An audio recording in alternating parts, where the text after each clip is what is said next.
Hello? Yeah, it's me, babe. I'm at the gate here in Quebec City. They're not going to let me on the flight. They say it's full, so not going to be home for Christmas. Yep, we'll talk to you next time.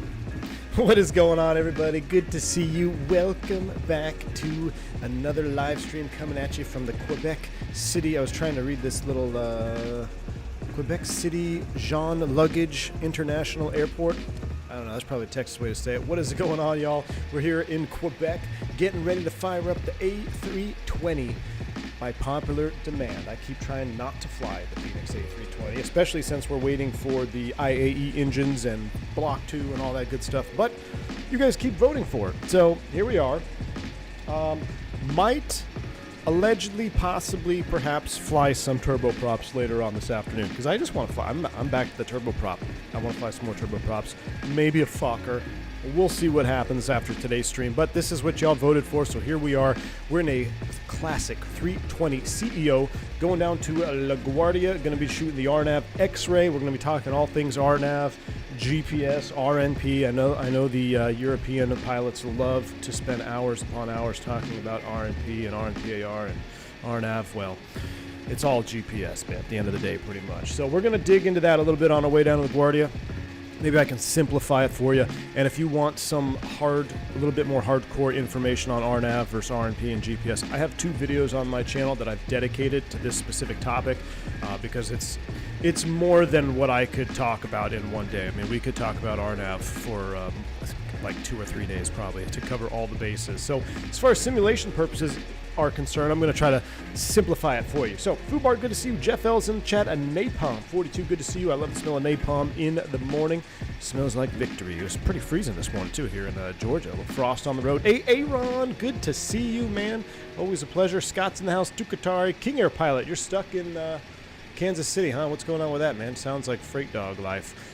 Who else there? Kyle Ferris, Gustavo, Jean Lesage Quebec, the Tabernacle. Good to see you, Gustavo. Good to see you, man. Hope all is well. Hope you're not too cold up here in the old Canada. Cosmic's in the house. Good to see you, man. Christie's also here. Dougal McTavish, AJ Funari, Max Racing, Blue Bear, David Isaac, and many more. So good to see y'all. Let's go ahead and get this thing fired up. I'm going to go ahead and reset the drone cam. Meow. And take a look at this. So I don't think I've ever flown Air Canada. This is the toothpaste livery. I like this livery. The first time I ever flew on Air Canada was the toothpaste. We went from, I believe, SFO.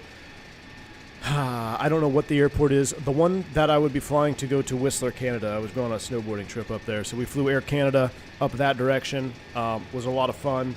Air Canada back then seemed like a really nice airline. I haven't been on it ever since. So I've only been on Air Canada one time in my life, and that was it. It was many years ago. So we're going to fire this puppy up. We got the old ADI and all the old school nav in the cockpit, so it should be a fun one.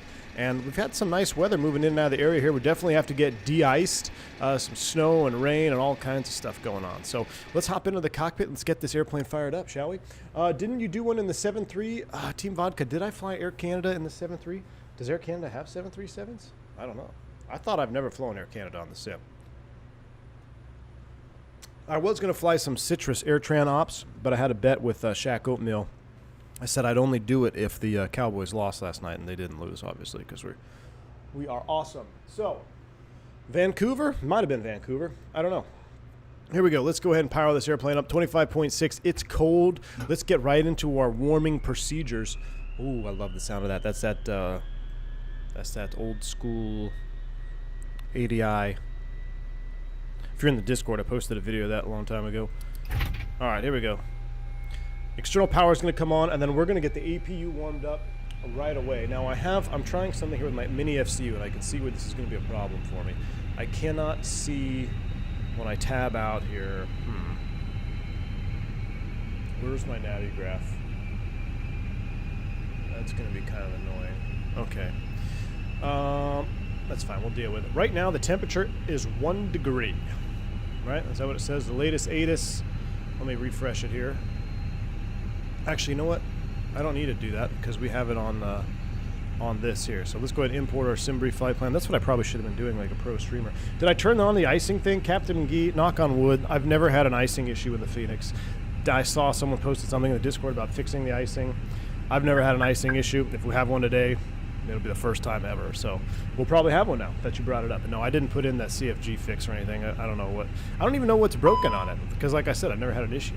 But we'll see if that plagues us today. Hopefully it won't. Right now, 310 at 5, 260, 5 miles, light rain. Looks like the snow's moved out of here. So we just cannot hit any snow on this channel. We've tried to find snow everywhere. It's raining now. It probably looks like a little mix. But we're definitely in icing conditions, and there's probably snow on the airplane, so we are going to de-ice. I was trying to look, yeah, it's 2 degrees, so it's actually kind of warm.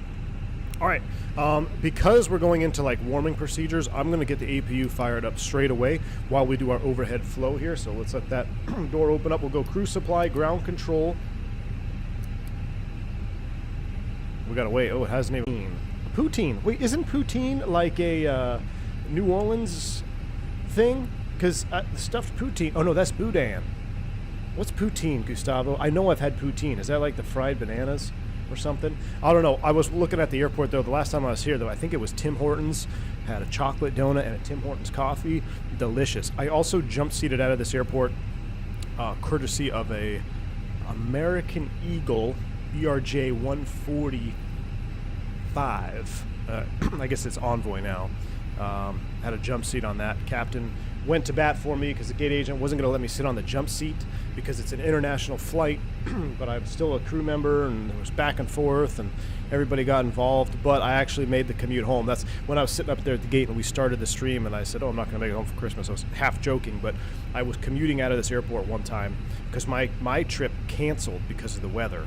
So I had a jump seat out, and everyone was frantically trying to get out. I was trying to get down to Dallas, so I took a American Eagle 145 to Chicago and almost got left behind, but the captain went to bat for me and got me on the airplane. Facepalm of all facepalms. Plantains. Thanks, AJ.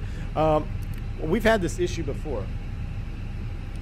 Why is ground control not working, chat? Don't tell me we're going to have issues. We'll just leave it off for now. We'll start the APU.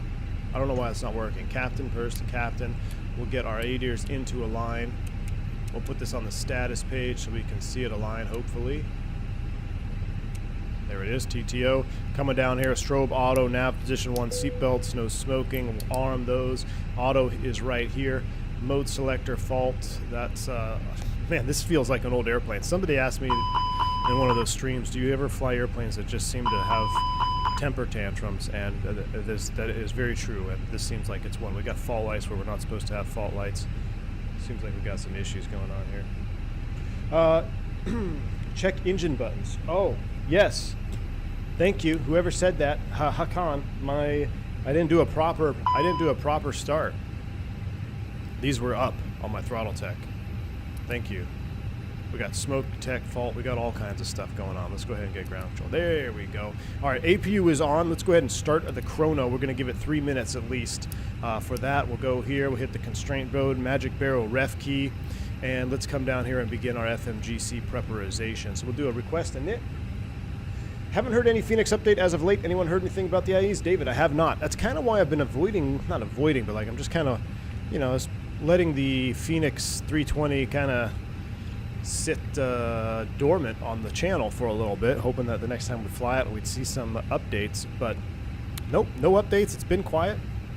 Who knows what's going to happen? I don't know if it's going to be out this year or not. It may not even be into this year. All right, we filed a top altitude of 360. We'll put 360 here.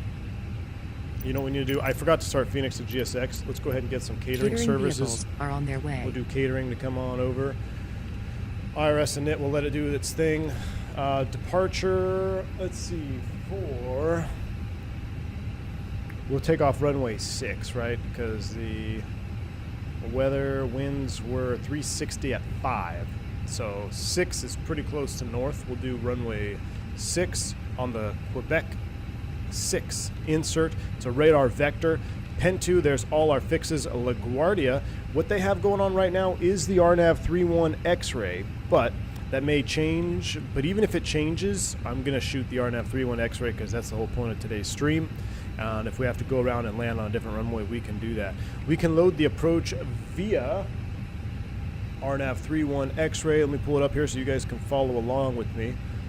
So anytime you're doing RNAVs, it's important with any approach, but I would say more so with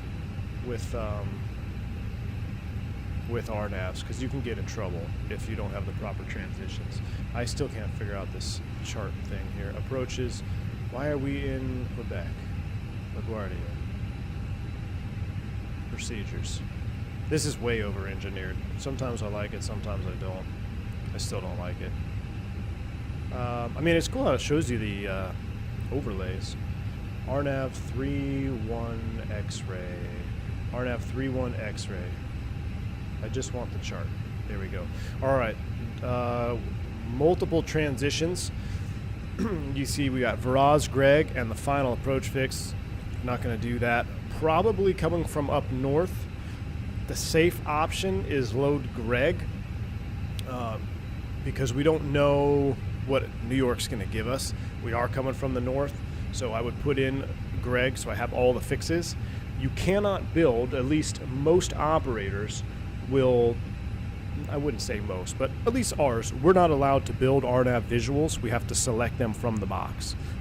So if you were to select from the final approach fix of Gakar, and then ATC gave you a different transition, you could just manually input the waypoints, but depending on your operator, that may be illegal. So I always like to select a full approach. That way, at least I have it in the box, and if I need to delete it, I can delete it. So let's get ahead of the game here. Let's give ourselves a full approach via Greg.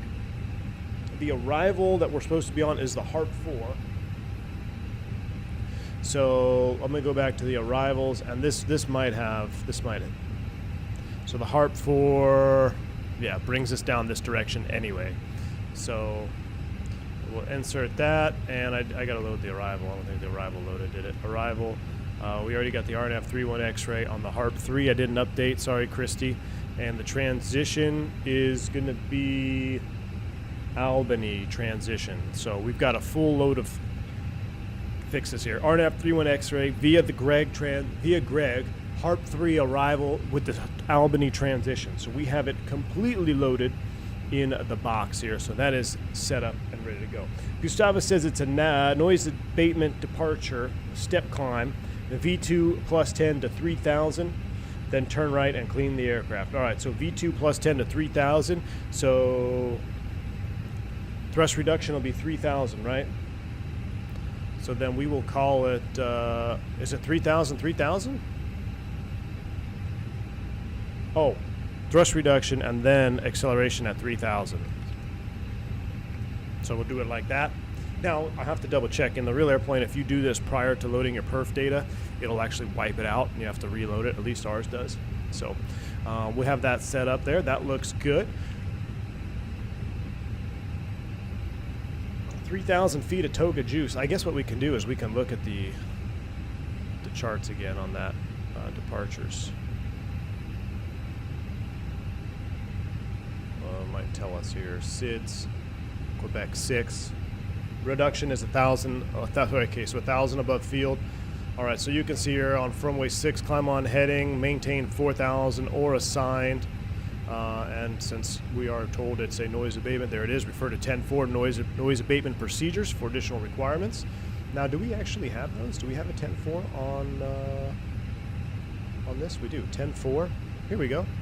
We have a 10.4. This is something I don't really drive home when we're doing sim stuff because it's sim world and there's no really point to doing noise abatement in Flight Simulator. But it's fun when you really want to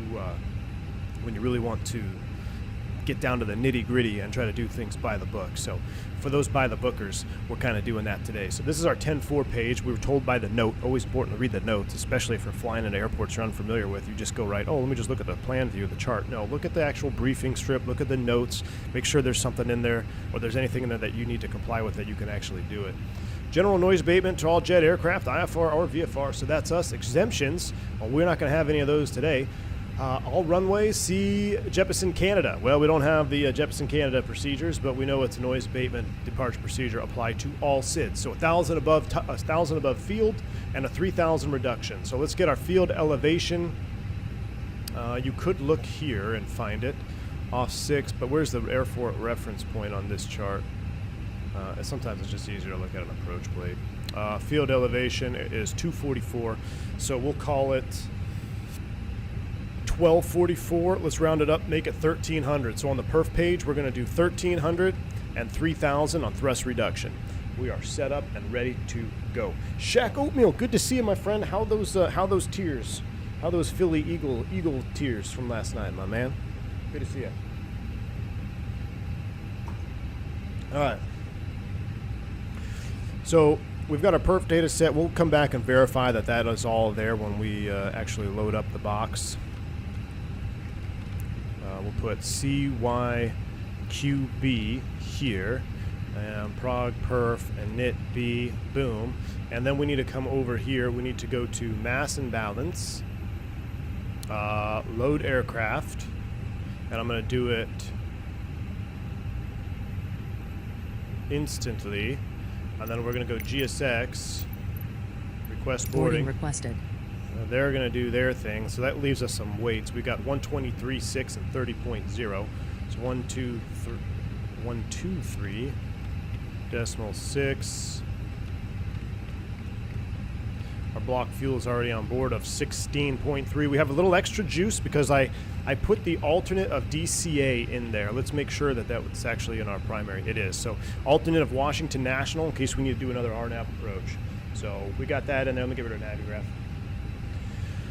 16.3 out to our alternate. Why doesn't it have alternate time? It should have alternate time in there. Do you want a board crew? No, we're already on board. There we go. So 4,000 to our alternate. Passengers boarding started. With our reserve and all that, which we normally really wouldn't have. We got 20 minutes extra gas. We're looking good. Min destination 6.2. Plenty of fuel for today's flight. Perf data, we'll leave it there on the speeds. And it's been 3 minutes since the APU's been on, so let's go ahead and turn on the APU bleed. And let's make it nice and cozy in here. All the Canadians are going to be like, it's way too hot. But for us South Texas boys, it's freezing. Cowboys are finally winning games that I need them to. Now we're top seed. Well, it'll be fun till we have to play the Niners. Cry, Eagles, cry.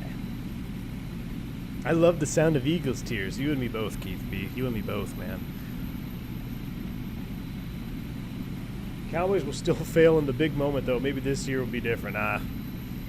Here's the thing. We'll talk about this for a few moments. Not even a few moments. It's all I'm going to say about the Cowboys. I'm obviously a Cowboys fan. I'm from Texas. But Dak Prescott is a good regular season quarterback. That's it. I don't think he's good. I don't think he's the guy to take us all the way. So, all right, enough said about that. Let's finish up our overhead, make sure everything is good. We do have our fuel on board. We'll get our fuel tank pumps on. Looks like our center tank pump went away, so that's good. We'll get our seatbelt sign on.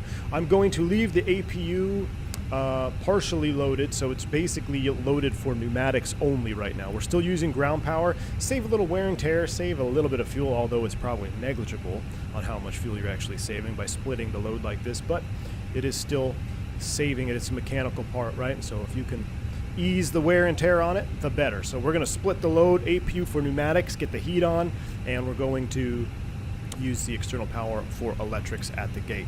Now, since we're loading it via GSX, we'll go ahead and just do our departure perf, get our speeds in there right now. What to expect of a Jets fan? Oh, you're talking to Shaq. Yeah, hey. Yeah, the Jets won, right? I'm happy about that, but too little, too late, my friends. Too little, too late. We have to do Toga because it is a contaminated runway. So we're doing Toga today. Optimum flap config. Anti-ice is going to be engine only. PAX, I'm going to run this with PAX on, but it's going to be up to the chat to see if we do a PAX off takeoff today. So we have 250 at pre-flight. That's a good number. Thank you for tuning in today, guys. Take a minute. Thank each and every single one of you for watching, inviting me into your life for this couple hours here as we do a little bit of Microsoft Flight Simulator. So thank you for tuning in on this Monday. And the goal for a PAX off takeoff is going to be 180 likes. That'll be the goal. If we hit 180 likes before takeoff, we'll do a packs off takeoff. Other than that, we're just going to be like everybody else. We'll do packs on. It'll be super lame, and it won't be very juicy. Winds 310 at 5, temperature 2, 29 at 5, 3, and let's go ahead and calculate that. You're a Zach Wilson believer? Oh, God, Gustavo, I'm about to ban you, my man. Listen, the problem with the Jets winning yesterday is now I got to listen to all the Zach apologists, okay? Zach is still the problem. His problem is being inconsistent, all right? There's no doubt he's got some athleticism and he has a decent arm, but he doesn't know how to consistently use either one of those things. So he is the problem. Changed my mind. 20, 35, 35. Let's go back in here. Let's go 1, 2, 0, 1, 3, 5, 1, 3, 5. Was that flaps 1? I forgot to look. Flaps 2, down 0.1. So flap 2. Flap numero 2. Flaps 2, no flex. All good to go. All right, so with that done, let's dim down this PFD a little bit because it's a little bit too bright. It is nice to be back in the Fenix cockpit, I tell you what. The Fenix, I can say all I want about loving other airplanes, but it's like a warm hug. Every time I step into the Fenix cockpit, it feels like I'm home. We'll juice up the integral lights here because they're juicy. We'll do just a crack, a flood, and overheads are up and dome light is off. All right, let's go ahead and watch these poor guys out here working. And I don't have my iPad with me, but we're going to have to de-ice at the gate, so we're going to basically have to close all valves below the waterline. We've had an extensive amount of streams doing de-icing procedures, so I think by this time we can just go as briefed as far as the de-icing is concerned. Although, with active precipitation like this, your holdover time is going to be much less than it would be if it was just some snow removal. So probably have 30 minutes or so holdover time depending on the intensities. But we'll de-ice before we push back here. 180 likes to release the autopilot tweaks you're working on for the 7.4. Zippy, you're working on the 7.4 autopilot now, huh? Very interesting. Achilles is going back in the chat here. I have an interview in 2 weeks for the scholarship at Aegean. Very cool. What can I do best to prepare and pass it? Achilles, what I would do is I would make sure you search and find all the available information from people who have done the interview in front of you. So in the United States, we call them gouges, but there's got to be some folks that have done the same interview you're about to go do. Try to figure out what information they have and use that to help yourself prepare. But don't rely solely on that. But if you can find what some people have been asked prior, that's always gold. That's always gold. Americans can't handle CFL. They need 4 downs to do something. What's the CFL? I've never heard of it, Vladimir. And talk to Dimitri. Yes, talk to Dimitri. He's a resident Greek. I did a packs off Toga in the 321 Neo out of YQB back in January. Canadian, awesome, man. Good thing they de-ice at the gate. All right, good. So it is realistic, the de-ice at the gate. I thought we were done with Canada. Yeah, but we'll just do it from here. Northeast Canada is better because I know some of those airports. We've got Quebec and Montreal and Halifax. I know those 3, and Toronto. East Canada, I can kind of know my way around a little bit. That whole western part of Canada, CYVVR and CYUL, I don't know. I don't know the west side. East side of Canada, I can make my way around. Vladimir, just messing there. What does it feel like on takeoff roll? And is there something that you ever get used to? Oh yeah, absolutely, iRobot. You get used to takeoff roll. Matter of fact, the takeoff and rotation, that's why we set the trim, so that every rotation feels as similar as possible to the last rotation that you did. But yeah, you definitely get the feeling for what a normal takeoff roll is. Absolutely. I don't know how else to describe it other than put your car on the middle of the lanes and press the gas all the way down and start accelerating. That's what it feels like. It's exciting every time, though, no doubt. It's exciting every time. We need some more ops in Montana. Logan, well, I'm highly motivated today to get back into some propeller-driven aircraft. I don't know if we're going to fly up north, Montana. I was thinking of maybe going down to Columbia, maybe doing the Fokker, but the Fokker is also a lot of work. So it could be Fokker ops, it could be PT-6 ops. I kind of want to go somewhere warm, though. You know, we've been doing a lot of cold flying. Now, is this a livery mistake here, or is that how those actually look? Q400? No, never. I ran it for flex and still got Toga. Roscoe, good to see you, man. All right, well, yeah, probably be Toga off 6 with the contamination. Can you get warm air from the ASU during winter? Yes. You're talking about like from the jet bridge air? Yeah, you can, if they're working properly. Sometimes it's too hot because you can't control the temp. Whatever the ASU is putting out, that's what you get. Sometimes they forget to turn the heat on and they're pumping air on. I got to an airplane the other day and the air was on, air conditioning. So it was like 60 degrees in the cockpit. It was freezing. So I had them disconnect and we just fired up the APU right away. Is the gap of 15 knots V1 VR unusually big? Yes, it is a little unusual, but not unusual for the Fenix. I don't know why. I mean, you don't like freezing fog and mist? No, it's not my favorite, Logan. On Christmas morning it is. Man, it was so... I saw some... Last year at our house in Texas, North Texas, we live up in the, like, really close to the border. And we had a morning of... I don't even know if it's possible. Heavy freezing fog. It was really pretty, but it was very, very cold. Super fogged in, couldn't even see across my driveway, but everything was icing up, and it was really quite nice, actually. But as long as you didn't have to go anywhere, and if you had to go somewhere in it, that's not very fun. 60 is freezing? That's cold for an airplane cockpit, man. That's cold. Do you usually go for the ASU? Yeah, we try to use ASU as much as possible. Turn cabin dials up just a tad with the fly-by-wire on cruise and got a cabin depressure warning. Yeah, it should be. That's probably a bug. Yes, Gustavo, I ran contaminated. Did Calgary install? Merlin, I didn't double check. I haven't went back to it because I refuse to look at it again. All right, make sure my V-Pilot audio is on, and let's make sure that is over there. All right, looks like they're all boarded up. Let's go ahead and disconnect from the external power. That is set. And does my... Okay, yep, so mini FCU is working. But, again, cannot see it, but it's kind of neat to... So I actually mounted on top of the Bravo right now. It's a perfect height.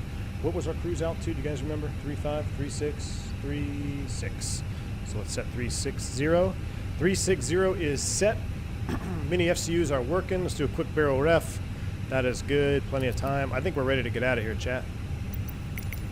We need to prepare for pushback and departure, and we need to get de-iced. Yes, we need to get sprayed. Are coming now. So let's go ahead and prepare for de-icing. So we'll go ahead and ditching push. Well, actually, we'll go APU bleed off. Hopefully our cabin is nice and warm. Let's see what it was before we kill it.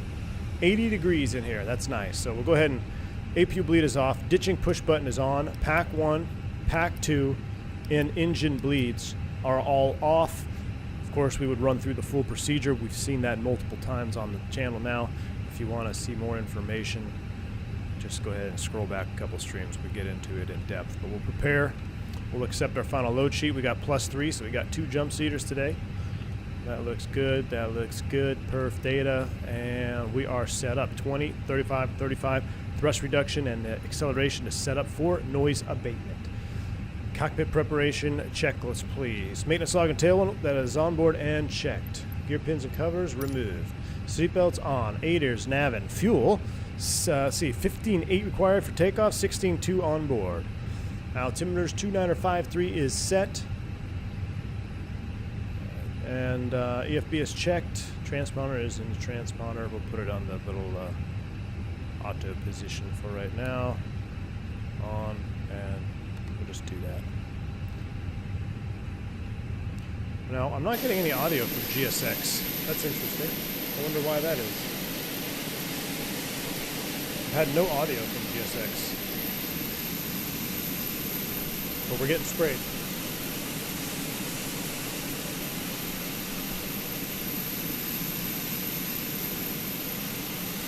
I don't know why we don't have any audio for GSX today.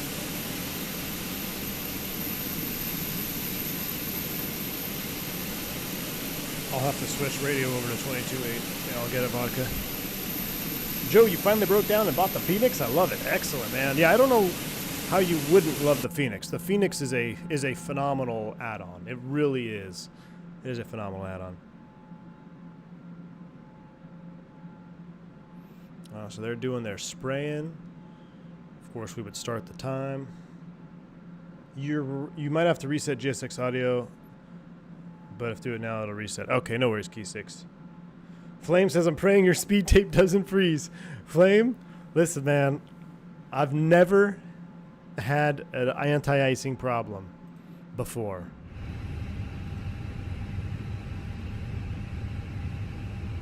Type 4, check. We'll go ahead and start the clock. But if our speed tape is frozen, then we might be screwed. I'll tell you what, just for extra, let's do probes and window heat on before engine start, in case, say he left a little bit of frost on there. We are ready for pushback. All right, here we go. Ready for pushback. We'll wait for them to release the brakes. I'll wait for the actual message then. Enable dev mode, then you can reset. Nah, Team Vodka. I still believe. We'll go ahead and do our after icing. We'll get dishing push button back on. That's closed. We're going to leave the packs and bleeds off for another minute here or so. I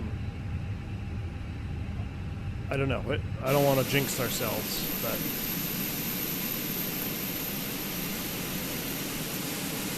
all right, we need to go nose right, tail left.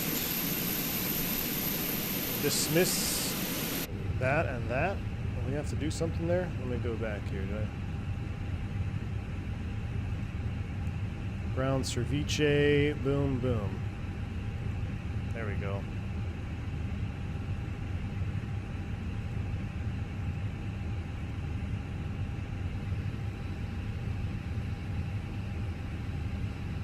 Nighttime flight on your rig then? It's dark-ish.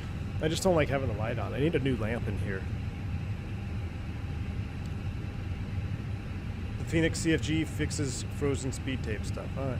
Well, I feel like we've been flying the Fenix around in icing conditions and haven't had any issues. Brakes released, clear to push. Due to icing conditions, we won't start. Roger that. Here we go. We're on the pushback. Oh, we never set 22.8.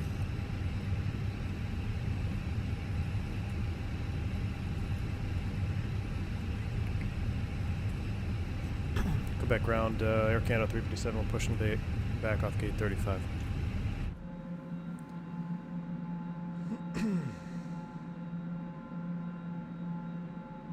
I finally decided to take Navigraph after like 5 years of VAT simming. Nice, Canadian. Navigraph is huge. You need it. If you want to be a serious simmer, Navigraph is going to be your ticket. Unless you have access to company charts or your own charts, and maybe you don't need it, but it does. It's a big help. Velociraptor, that's very interesting that you've had that issue every time you've flown into icing. Quebec City, it's Delta 2525 pushing off 28, tilt to the north, north-south. You going to Boston? No, following the leader. Sound like a Bostonian. Good old Roscoe.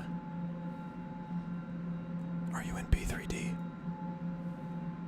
Nope. You'd be very proud. Hell yeah, we're making progress. Brakes are set. Hey, I am flying a Cannabus down to to ATL tomorrow. I'll be there with bells on. I'll bring the bourbon. All right. Brakes are set. They're unlocking gear. APU bleed is coming back on. We'll turn off the window heat. We'll go ahead and get our packs on. And engine 2 bleed. Actually, I'm going to leave packs off again. That's right. Packs off. Engine bleeds on. And let's go ahead and crank it up. Ignition mode to ignition start. we've got pressure. Double check. Yes, we do. 30 psi. Turn in engine 1. Enjoy the startup. Oh, I should have done 2 then 1 because it's Canada. Oh well. Most countries count 1 then 2.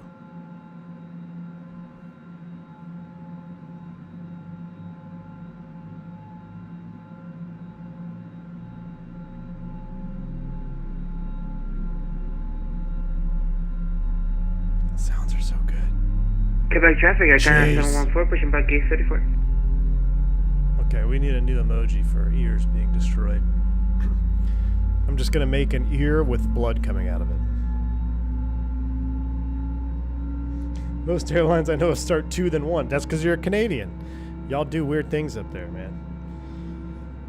Well, we got. I mean, in a case like today, though, it really wouldn't matter because you are gonna do a 2-engine taxi. I'm pretty sure, no matter who you are. I don't think you would do single-engine taxi out on this. All right, let's go ahead and start number 2.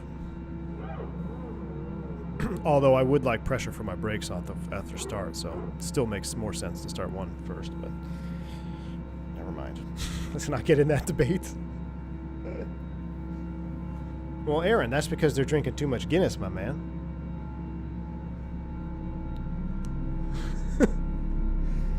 Brazil also does 2 then 1 on dual engine taxi. Well, maybe you should move back to Brazil, Gustavo. Most Europe is 2 then 1 because we don't do single engine taxi. That still doesn't make sense for the brakes, though. I would rather start 1 first, so I have accumulator pressure. Why would you start 2? I still don't understand that. It makes no sense. Unless you're the old Airbus that has a different nose wheel steering and slightly different hydraulic layout. I just do not understand. There is a zero technical advantage to starting 2 over 1. 0. But there is several 1 over 2. I just can't. You guys are going to get me fired up. All right, we got 2 good starts. Regardless of how you start your engines, we got 2 good starts. We definitely need to get the old engine anti-ices on, so that's coming on, 1 and 2. We're going to leave the packs off here. We're going to reset the clock. We're going to let it burn out for at least another 60 seconds before we turn the bleeds on. If we take a look at the, let's go back to normal here. Let's finish our flow first before we forget and stall this thing. Let's get our after start flow, and then we'll look at the cabin temps.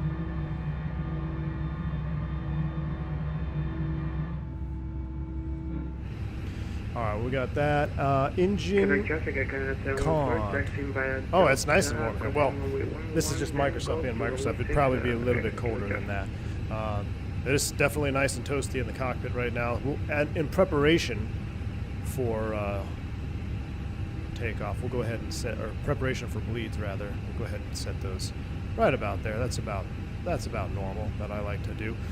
Engine, let's see. So APU bleed can come off. That can come off. We're going to do all of our flight control checks at the gate. So we go ahead and clear that. Let's do an after start checklist. Anti-ice, it is on. Yellow electric pump is off. Rudder trim 0. After start check is complete. What's the status all about? Pack 1 and 2, that is normal. Flight controls. Full up. Full down. Neutral. Full left. Full right. Neutral. Rudder. Full left. Full right. Neutral. Should be 0.1 down. 0.1 is set. That's not how you set trim. Don't set it like that in real life. You can set it backwards and crash. That's all good. That's good. We're going to go here, here, here, and here. All right, we are ready to go.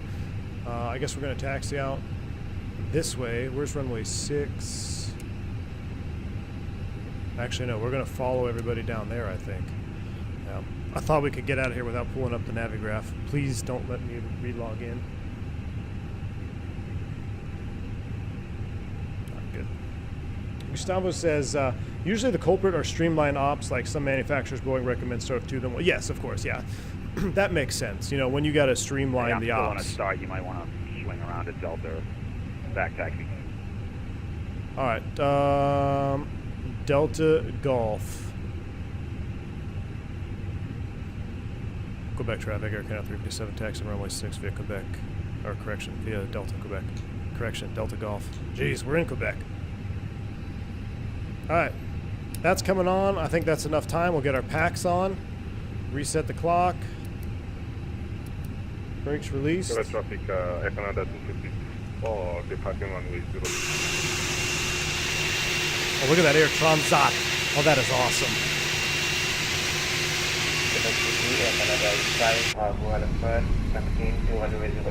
Hey, is that Air Transat guy in the chat? Are you in the chat? Because that's awesome. I'm jealous that you're in that A330 back there. That looks sweet. Aaron says the solution is to clearly rename engine 2 and 1 and vice versa. Yeah, exactly. Alright, so we'll go ahead. Air Canada, but the delivery. Some nasty weather up here. Y'all Canadians are crazy. Canadians are crazy. Changed my mind. It's kind of like people that live in Minneapolis. Come on, Delta, what are you waiting for? My engine's to start.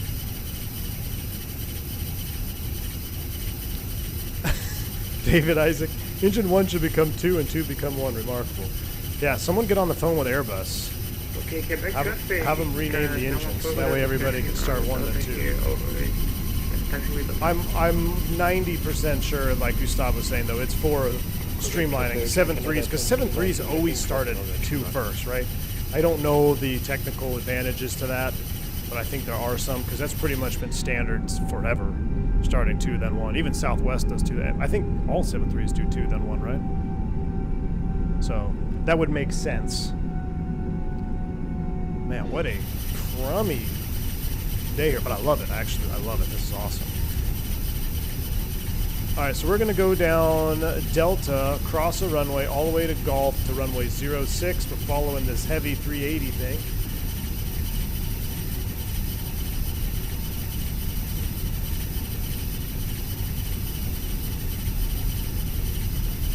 Delta 2525 taxiing 6 via Bravo to Bravo Delta, crossing runway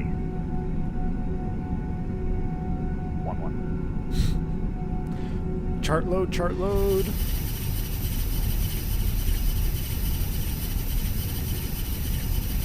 Where's our takeoff config? Did I not hit it? There we go, takeoff config normal.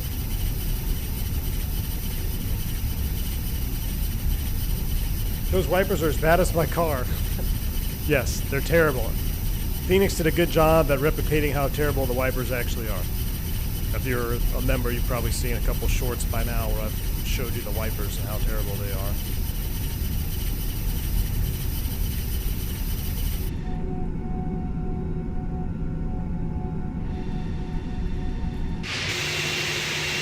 Air Transat's getting it.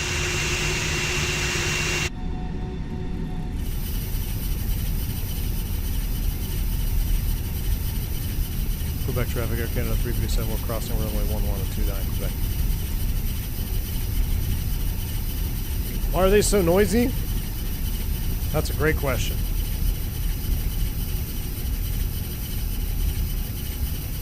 Wait, Team Vodka, is that you in the 330?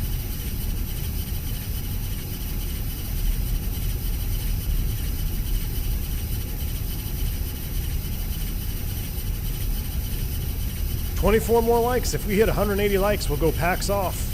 Until then, we're going to be super lame with packs on. So if you want to see a packs off takeoff, Toga, got to hit that like button.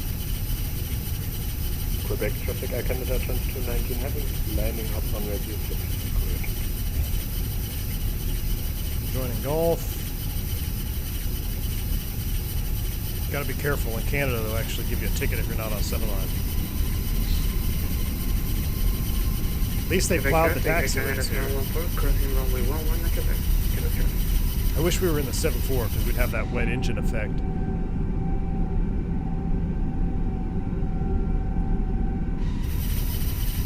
Does the cockpit door lock switch work? Yes, it does.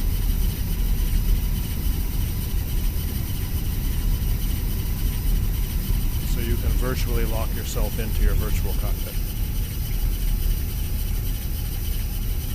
All right, about 18 knots. Even I like to taxi a little bit fast, but 20 knots in these conditions is about the most I'll do.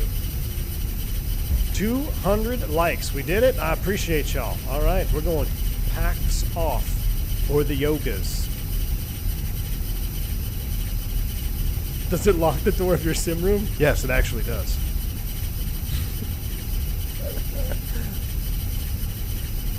Quebec City traffic. Delta 2525 crossing. 2911 on Delta. I swear, some questions.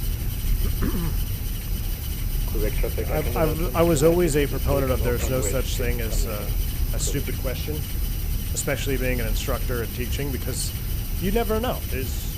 But the more years that I put in under my belt as a streamer, the more apt I'm leaning towards believing that that is actually a possibility. Some people just want to know weird things. I get it. I get it. Best game ever, Microsoft 2020. Yeah, until 2024 drops.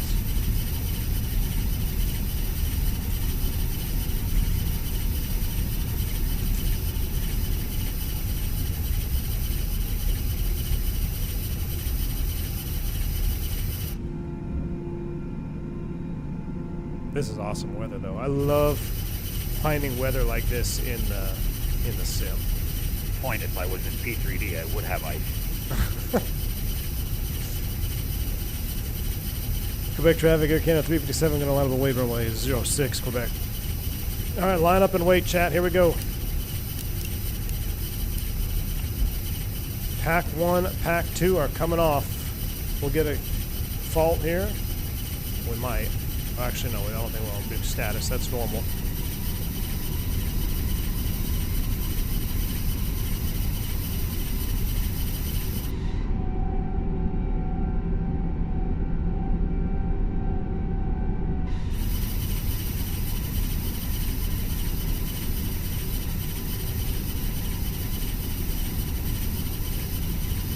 Oh, we're like taxiing into a snowbank or something here? We're running out of juice to get on this runway.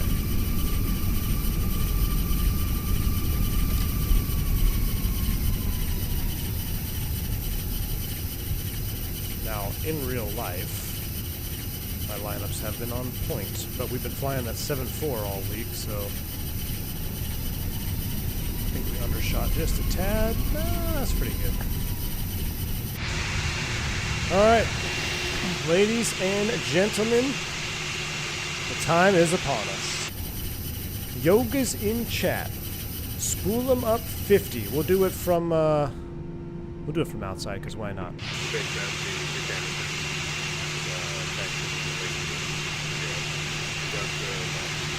Let's get out of here. Quebec traffic, Air Canada 357, departing runway 06. Quebec. Spool them up, Petey. Quebec traffic, Air Canada 5,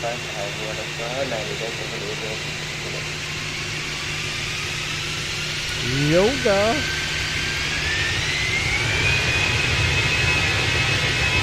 Oh yeah.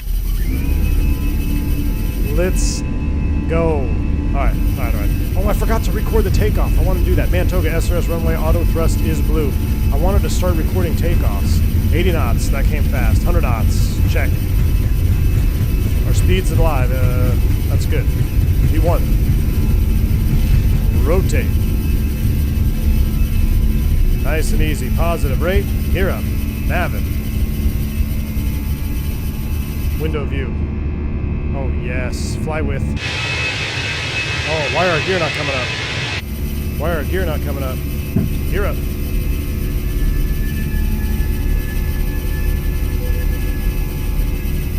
Oh, we're definitely going to be V2 plus 10 on this one.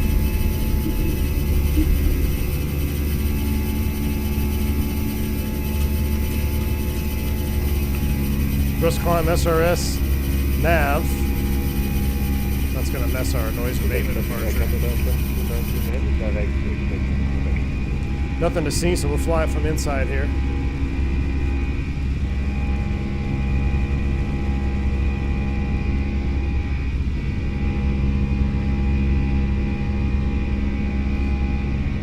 We'll go pack 1.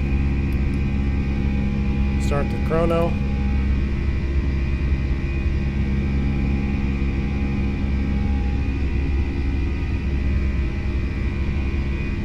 Here's 3,000. Gonna start lowering the nose.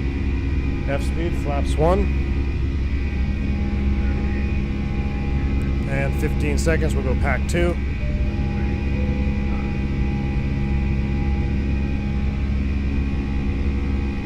Now we're definitely in icing conditions, so we will...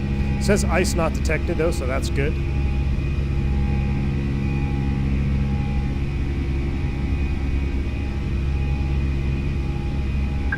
Hurricane 357 fly heading 150.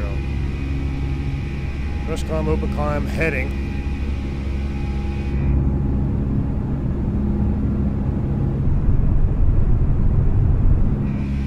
Yeah, that landing gear delay really really cost us. There's S speed, flaps 0, up takeoff checklist. Wow, that's we can't fly with window view when we're complete IMC.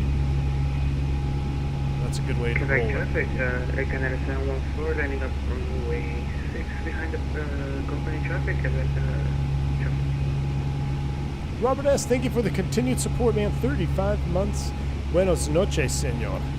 And happy Christmas time, y'all. Hey, Roberto, right back at you, my friend. Thank you for the support, Robert S.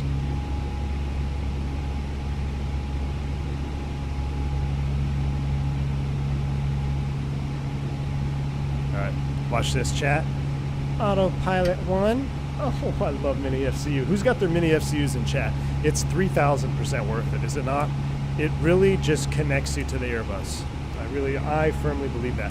Let's go ahead and continue to spin our heading over. Let's make it about 180 on the heading. Now, with the Fenix, we still don't have Mobi flight support yet, but it is being worked on. So stay tuned if you want to actually see digits in here. But I'm just reading them right now off. They update in real time on the actual FCU up here. So it's still very easy to use, and it is 1,000 times better than using a mouse wheel. But Chris Duper, you are also 100% correct. The suction cups are pretty rough. I don't like them. Our engine anti-ice, our ice not detected went away. So I'm going to go ahead and turn on the wing anti-ice. We are in a clean wing configuration. I actually see a little bit of impact there on the N1s. Air Canada 714, departing runway 6. Let's go ahead and make a fly heading 210. Quebec traffic, Air Canada 357. We're at 9,000 feet, heading southeast. Last call, Quebec. There should be a hell of a breakout coming up here. Yeah, the suction cups though are just City traffic. they're not awesome. Delta Reset the 2525 chrono. lining up 06 behind the Air Canada. Old Roscoe out there sounding like he's the real deal. All right, here we go, chat. Look at this breakout. I love Microsoft Flight Sim. 2 streams today because it's so fun. 2 streams today. I will never get connected to the Airbus. That's a shame. How much is a mini FCU? Fubar? Someone in chat. Oh, well, so here's the thing. It was varying prices because it was their backers and basically everything when they were on Kickstarter. There was a couple different pricing tiers. However, there's 10,000 feet. Let's go ahead and get the lights off. Their full store hasn't opened just yet. Once that is open, should have turned that on too. Then we'll have a better idea. All right, breakout view from cockpit view or wing view?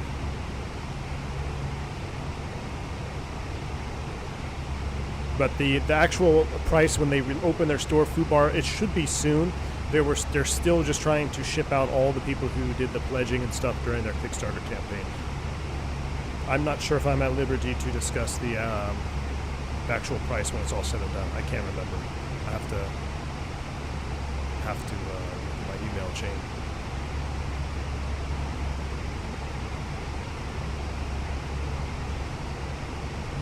I wish I had that instead of Scarlarky. The guy that makes Scarlarky only cares about full cockpit folks, not us desktop people. Can't wait for my mini eCam. Oh, yes. Fly-by-wire, exactly, man. So, mini eCam would be sweet. Are we allowed to take off with wipers? Yes, Benny, you could, but you're absolutely correct. Right about 80 knots, or turn them off, or you don't really want to be reaching around when you're on the takeoff roll, so right after rotation, gear up, wipers off. I only use wipers on the takeoff roll if it's really heavy or a combination of rain and low vis. And oh my Back to goodness. traffic, it's Delta 2525, Department Runway 6 on the 7th departure. Oh my goodness, what a breakout that was, Chad. If you haven't already, please hit the like button. If you like that breakout, how many likes can we get? You smashed the like goal for takeoff. How many likes can this breakout get you? So much juice. We're going to do a little, I'll tell you what, we'll do a little S-turn to the left, get away from the shelf here. All right, and now we're going to go back to the right. I'm going to select speed and scroll it back a little bit so I can increase my climb rate. We're going to kind of S-turn ourselves right through here.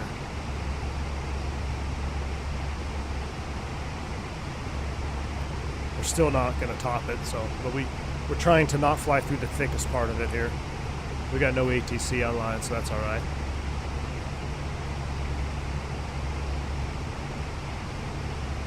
Tyson, go Broncos! Good to see you, man. So right now I've selected speed 295. We'll just pretend we're still on a heading from control. We can actually run it back a little bit more.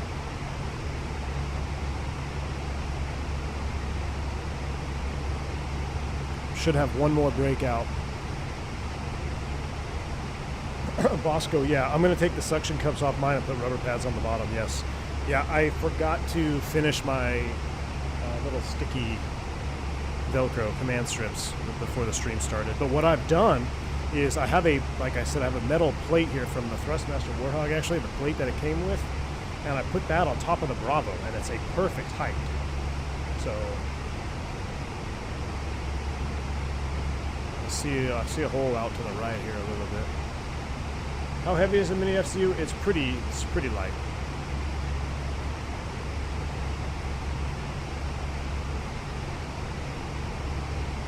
Should have a final breakout here at some point. Here we go. It's getting brighter. Getting brighter.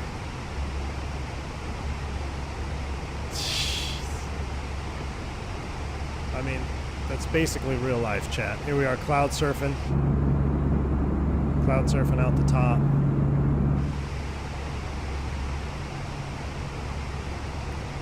One more speed decrease, try to outclimb it. Still gonna clip it. That's all right. Let's make one more deviation to the right. Then we'll get back on course here. We'll go ahead and manage speed, so we're back to our cost index climb out speed.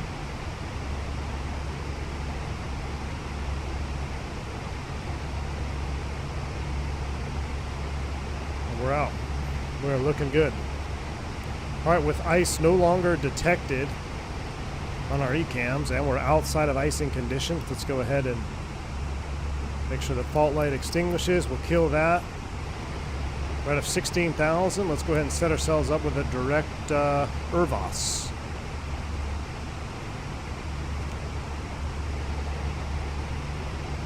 Thrust climb, open climb, Navin to Irvos, chat. 3 breakouts for the price of 1. Broken overlay. Got the overlay police in chat. Let me fix it for you.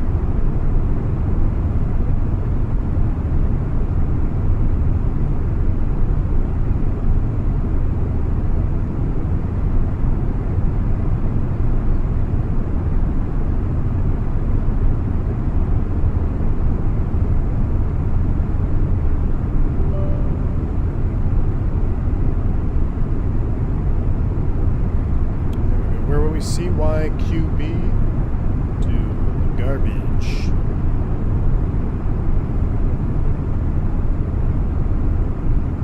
Should be back. Should be working. If it stops working, I think we just dissected this last time, right? I think it might have something to do with Fenix Quartz or the Mini FCU software. I might have to do a little research. Not going to watch the whole stream, but I'll be here for the approach to LaGuardia. You ever flew it? Yes, I did it just last week. Yep, doing. I've been flying LaGuardia since before we had RNAVs in there. Back when it was the Expressway Visual 3-1.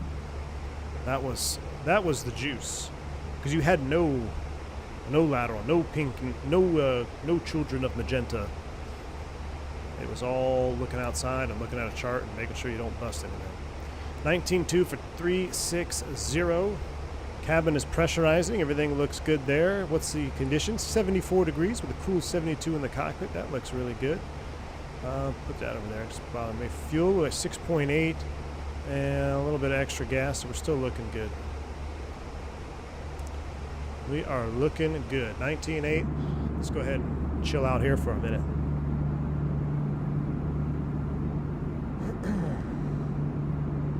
Cough dollar. I'm gonna need you to settle down. I need you to settle down. Okay.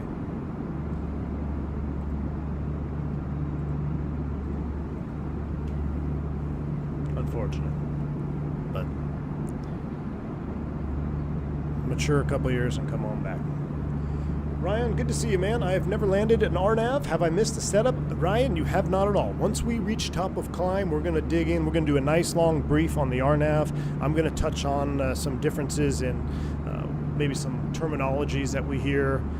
But yes, you haven't missed it. As soon as we reach our cruise altitude, we're going to do a nice long brief and dissection of RNAV and the capabilities of the Airbus, this particular Airbus, and we won't get into the FLS stuff, but we might hit on it just a little bit. We're going to do this on a straight up RNAV just like I did the other day, and it should be good, because it's funny to me, because I wouldn't say so much now, but it's still there. It was much more prevalent, I would say, maybe even 3, 4, 5 years ago. But, you know, even today, it still has some truth behind it. You ask an Airbus guy, you want to fly an RNAV or an ILS? They're always going to say ILS. For mostly, the main reason is whenever you're flying an approach in an airplane, you always want to back it up with the highest level of accuracy, the highest performance capability on the approach, so the lowest minimums, the lowest visibility requirement. It's always better to have that approach as your backup. However, even if you were, you know, let's say there would be there's probably several pilots still out there that would rather do either a LOC over an RNAV, or they just get a little bit timid to the RNAV in the Airbus, because when the Airbus first came out, RNAV was really not even, it's nowhere near what it is today. But the airplane can do it just fine. It's just like any other approach. You just have to understand a few key differences, a couple different symbologies, and it's just like any other approach. So, you know, some guys, when you get a visual approach, this is still true to this day because I've seen it on the line. You have an RNAV visual into a runway and you have an ILS into a runway. Now, the reason that you would have an RNAV visual, one of the main reasons that you'd have an RNAV visual and an ILS to the same runway is because sometimes on that ILS there may be some funky stipulation to that approach. A really good example of this is Orlando landing south. I believe it's 18 right. So for the longest time, landing south in Orlando on 18 right, if you were getting ILS approaches, everything was pretty much normal, no craziness. But if it was a visual approach to 18 right, Orlando approach would give you a clearance that would keep you high because of airspace right below the final approach fix. So you would hear something like maintain 3,000 till above whatever the waypoint is. I can't think of it off the top of my head. Cleared for the visual 18 right. So everybody that had the ILS as their backup for this visual approach to 18 right would have to do a glide slope from above capture. Well, enter RNAV visual approach, where you can just nav it up from way out before that final approach fix and just let the airplane fly the whole thing. You don't have to do any abnormal procedures about glide slope from above or capturing from above. You don't have to do any of that. But still to this day, there are guys that are a little bit like, I'll just do the ILS because it's easier. It's what I'm used to, instead of doing the RNAV visual. The RNAV visual is just as good, if not easier, to fly. So that's just one example for Orlando. It's off the top of my head. There's other airports throughout the world that have the same type of deal. But we'll get into that a little bit more when we get into cruise. When you're doing a loc, why can't you set managed altitude to follow GPS calculated descent? Liam. Okay, we're going to get into this now. So you can now if you have an FLS. So, but you used to not be able to. On a true localizer approach, you can't manage the altitude because a localizer approach is a non-precision approach. It's non-precision. Now, you can do a GPS overlay. That's a little bit different.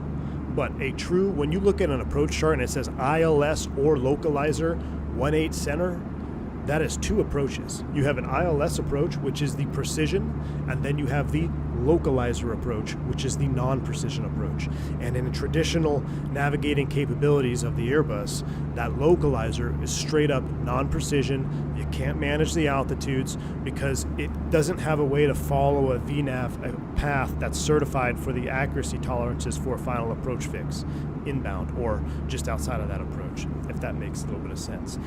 Nowadays, there's a little bit. We'll get to that. We're getting ahead of the game. We're not even to 36,000 feet yet.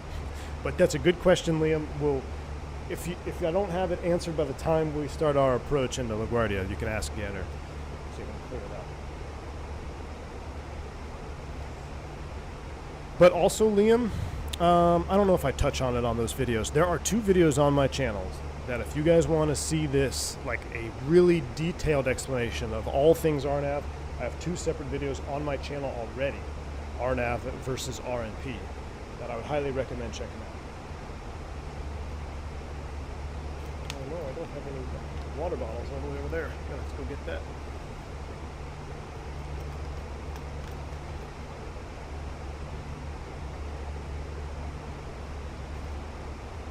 RNAV and Airbus, it seems weird to me. I always keep it simple with ILS. All the way, Mitch. I am so glad you said that because that is the point of today's stream. That is the absolute point of today's stream, my friend. Look at this view. Yes, after today's stream, you guys are going to be selecting RNAVs because it's easier. It's really, honestly, if you fully understand RNAV and ILS in your A320 on Microsoft Flight Sim, they are exactly the same amount of workload. You actually even have to press 2 less buttons if you do an RNAV. So you could even argue that it's simpler to do RNAV approaches in the Airbus than it is ILS, for the pure sake that you don't have to press the LS push button and the AP2 push button. But the only downside is the ILS is always going to get you lower than an RNAV. That is where that's where the real difference is. So if you're shooting approaches into an airport because of the ceilings are so low or the visibility is so low, that ILS is the only one that's going to get you down to the lowest possible minimums, or even auto-land. You can't auto-land on an RNAV. Second stream prop flying? We'll see, Michael. We'll see. I was hoping I'd have it scheduled, but I don't have it scheduled yet. But there should be something. What's the best Airbus aircraft for any sim? Microsoft X-Plane. I've been messing around with the Tolis. With the Zulus in Denver, it never pulls up the LDEV, but shows the VDEV. Well, it depends if you have LDEV installed, Mick Oatmeal. Depends if you have LDEV installed. But you could do. There are our fleet. I guess I would say I'm either lucky or unlucky enough that the fleet that I personally fly on, we have a mix of a bunch of different airplanes that have different capabilities. Some have LNAV, or some have LDEV, some do not. Some have the FLS approach capabilities, some do not. So whether that's good or bad, it's not good for streamlining your whole SOP, but it's good for experience because you get to see a little bit of everything.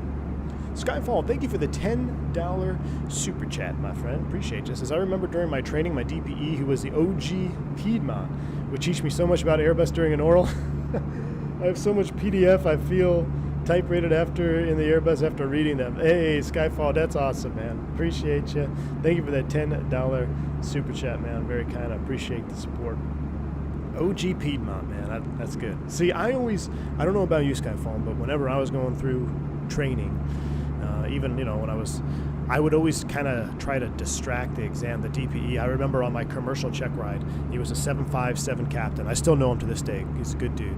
I think he has like 1 or 2 more years left. He's like sub 200 at American Airlines now. But he's on a triple now. He was at the time he was a 757 captain. And on my commercial pilot check ride, he's one of those guys that's just passionate about aviation as a whole, right? So he brought up something that allowed me to ask him a question about the 757, and we spent the next 30 minutes of the commercial oral basically talking about the 757 and how awesome it is. And then he's like, all right, well, let's go flying. We're running out of time. So my commercial pilot oral was pretty short. But that was good, that was good. Anthony says, so why is it sometimes when you select a localizer, you can still intercept a glide path? We're starting to get mixed phraseologies. Hang tight, Anthony, hang tight. Let me level off and cruise. We've got 2,000 feet to go, chat. 2,000 feet to go. Let me get my water because I'm going to need it. And Anthony, I'm going to answer that question in this discussion. What I can tell you right now is you're confusing terms. Which is, don't worry about it. It's everybody does it. Not everybody. A lot of people do it. A lot of people, even real pilots, toss terms around that are not interchangeable. But we think of them as interchangeable terms. All our NEOs have FLS. The CEO have LDEV. Cool. Yep. I think our NEOs have FLS. Some of our CEOs actually have FLS though, because we have some brand new ones that have FMS2, R2, whatever the other revision 2 is for that as well. Fly by Wire Roscoe coming in with 10 gifted memberships. Hey. Fly by Wire for the win. Appreciate the support, my man. Thank you so much for gifting 10 memberships to the channel. If y'all picked up a membership from FBW, formerly known as Roscoe, appreciate the support. Make sure you say thank you. That's very kind of you. I consider myself type-rated because of V1, so it's time to give back. Hey, appreciate that, man. Very, very kind of you, sir. Hope you have a wonderful flight down into LaGuardia as well. Let me grab my water. We're 1,000 from level off. You guys have control. I'll be right back.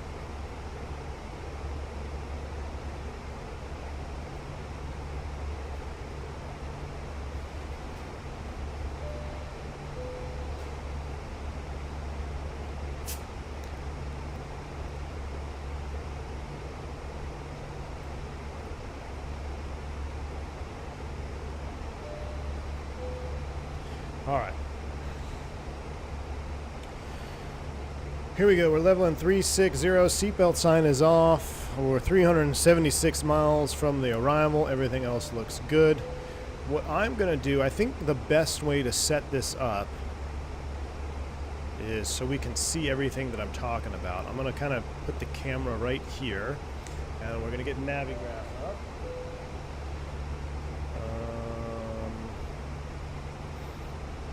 We don't want to block that.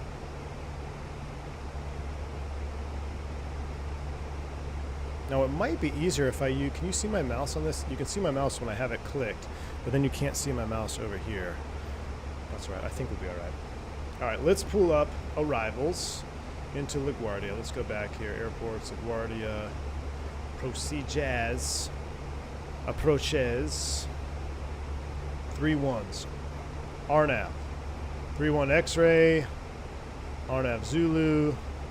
Now, in real life, there's actually... Hold on. Does it actually show... Does it show RNAV visual? I guess it doesn't on this. So on our actual charts, when you go into LaGuardia, there's an option for an RNAV visual. But the fixes are exactly the same as the RNAV X-ray.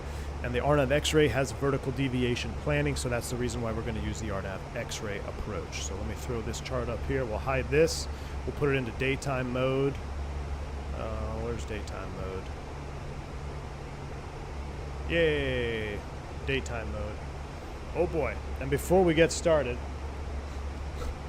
I need to acknowledge some absolute stellar support here. Skyfall coming in with a $20 super chat to the channel. That was the point, to distract him. I would bring up a question and he would just go off on a whiteboard talking about ETP and drawings.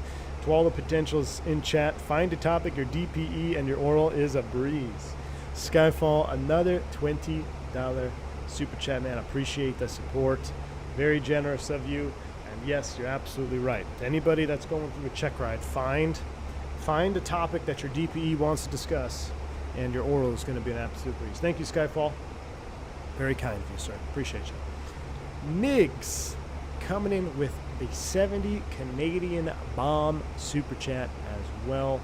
Migs, positive rates in chats for everybody. Yeah, let's get some positive rates in chat for the support we've had. Migs, thank you so much for that super chat, my friend. V1, glad to catch another live stream again. What's the procedure when the GPS accuracy drops or temps get very cold before an RNAV landing? Is it still possible to land RNAV, or would it be a switch to ILS or a diversion? Thank you, Captain Migs. Thank you so much for that massive $70 super chat. Appreciate the support. I hope you enjoy the rest of the stream here. Hopefully we can answer all these questions that you have. But to just kind of give you a answer right away, for procedure for GPS accuracy drop, if you lose primary accuracy, you're not going to want to be flying an RNAV approach. So you would have to revert to a ground-based nav aid. This happened a couple of months ago to me personally, flying into Dallas-Fort Worth on a normal day. The military was doing some GPS jamming, testing situation stuff, and we lost RNAV capabilities completely. So we actually got it turned on to a vector, and we were planning for an ILS as a backup anyway. But even if you weren't, planning for an ILS, maybe you were planning for an RNAV and you lost your accuracy, then if your accuracy is below the minimum required for that approach, you're going to either have to go around or, if you can, load in a ground-based approach, whether that's a VOR or an ILS. If the temps get very cold before an RNAV landing, you would have to check for your temperature compensation chart. There's procedures for that kind of opens up an entire new can of worms for the super cold airports, especially up where you are, like Canada. You have the cold temperature compensated airports. So a blanket statement for that answer would be, it would be very dependent on the airport and if it had an associated chart where you can do their compensation. But it is still possible to land with an RNAV. So it's still possible, but it might not be possible for every scenario, if that makes sense. It's kind of, that question is a very situation specific question, so I couldn't answer it. You'd have to have very specific scenarios that have to be there to break it down. But generally speaking, you can still shoot an RNAV even if it's very cold. It just depends on a couple other outside factors. All right, temperature compensation video. Oh boy, I'm gonna have to dig into the book for that one. Listen, I bid down to Florida when it gets like 30 degrees outside, so I'm not the one to ask for that. I have to actually dig back into the book. You got it, Nix. Appreciate you. Can we take it from Greg? Yeah, we're going to take it from, we'll probably take it from Greg. It'll depend on what it looks like when we get down on the ground. But real quick, all right, let's get into this discussion. So we actually don't even need the chart for this. That's just going to be distracting. So I'm going to close the chart. RNAV versus a localizer, ILS, GPS stuff. And LaGuardia, I can do this. This is actually, because then we can just see my mouse the whole time. This is the way to do it. RNAV X-ray. This is the way to do it, because you can see my mouse when I switch over to the airplane. All right, so if we look at the top of the chart, let's first get some terminology out of the way. This is an RNAV, parentheses, GPS approach. What is the difference? Short answer, there's no difference. It's the same thing. RNAV is area navigation. GPS, global positioning system, same thing. It's an area navigation type of approach. Now, you could also throw in the term RNP. The reason this gets really confusing is because this is actually specific to what location you are, what locale you are in the world. Right now, the renaming of all of the RNAV procedures, all approaches, whether it's a GPS approach, whether it's an RNAV approach, to be standardized, it's in the process of being standardized to RNP approaches. So at some point, when everybody gets their act together globally, you're just going to see RNP approaches. The RNP approaches are going to be then segregated in, or divided rather, into the accuracy requirement for each one. So you're going to have RNP AR, RNP, just straight up RNP, and then your levels of accuracy on the airplane allowing you to shoot such approach. But this is all getting in this for SimWorld. None of that really matters. Just know RNAV is the same as GPS. RNP can be the same as RNAV, except right now when you start seeing RNPAR, that's a little bit different, and that's where I'm going to defer you to the video I dedicated to RNPAR approaches, where you need a little bit more than just your traditional RNAV/GPS approaches. So for this instance today, the RNAV GPS 3.1 into LaGuardia, all we need to know is that it's an RNAV approach. It's also a GPS approach. You could call it both. But it's easier to say RNAV because when you come down here to your approaches, what are they labeled by? They're labeled by RNAV. It doesn't say GPS, so it's easier to just say, okay, we're just going to call this an RNAV. Now, again, this is very dependent because you can load up a Garmin 530, you can load up a GTN 750, and it will say GPS approach in there. But just know GPS RNAV for the sake of simulator purposes. It's the same thing. Now, how does the Airbus look at an RNAV differently than an ILS? Well, we have to understand the basic fundamentals of the approach that the airplane is going to be flying on. So the easiest way to divide this up is an ILS approach or an instrument landing system. That is a ground-based navigation system. Ground-based navigation system shoots a signal out. The aircraft has a receiver that then can tracks that information, a little bit more complex, and that has to do with frequencies, and it shoots an approach based on the signal it's receiving from the ground. That's an ILS approach. That is also a VOR approach, although we typically don't fly raw data VOR approaches. Roscoe gifting another 5 memberships. Appreciate you, Roscoe. Very kind, man. If you get a membership from Roscoe, another 5 gifted. Make sure you say thank you. Very kind, sir. So if ILS is a ground-based nav aid, then what is an RNAV or a GPS? It is a GPS, global positioning system. It is a satellite-based approach where we are using our position, combining the aircraft sensors and the GPS signal, looking at satellites in space. We're combining these technologies and giving the airplane something to fly. This is a lot easier to do when you start dealing with terrain masking, flying approaches into a valley. Well, ground-based nav aids, they're all line of sight, right? So if it's line of sight and there's a mountain in the way, you can't do a ground-based approach into there. So what is the easiest way to do that? Go with the GPS, because now we're looking at the global positioning system up in space, using the computers on board the aircraft to determine our own position in conjunction with what we're seeing from the satellites, where we know where they are and we know how far we are from the satellites. We're sending signals back and forth. So it's much easier to fly RNAV type approaches, area navigation approaches, into these areas that have terrain masking or high terrain.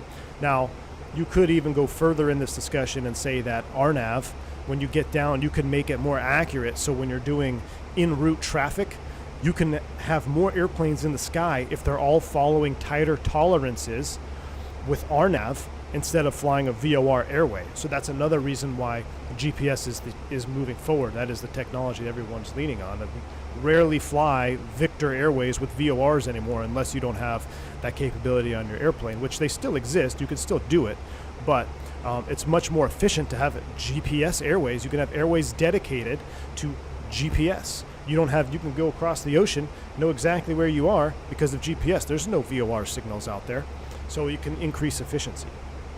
All right, so if we know that a GPS approach or an RNAV approach is a area navigation type of approach where there's no ground-based signals, we don't need to tell the airplane that we need to look at the ground-based signal.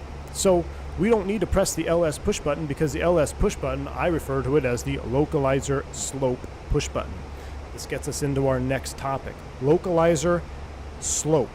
Localizer slope, that is a term for an ILS approach. The glide slope is an ILS feature.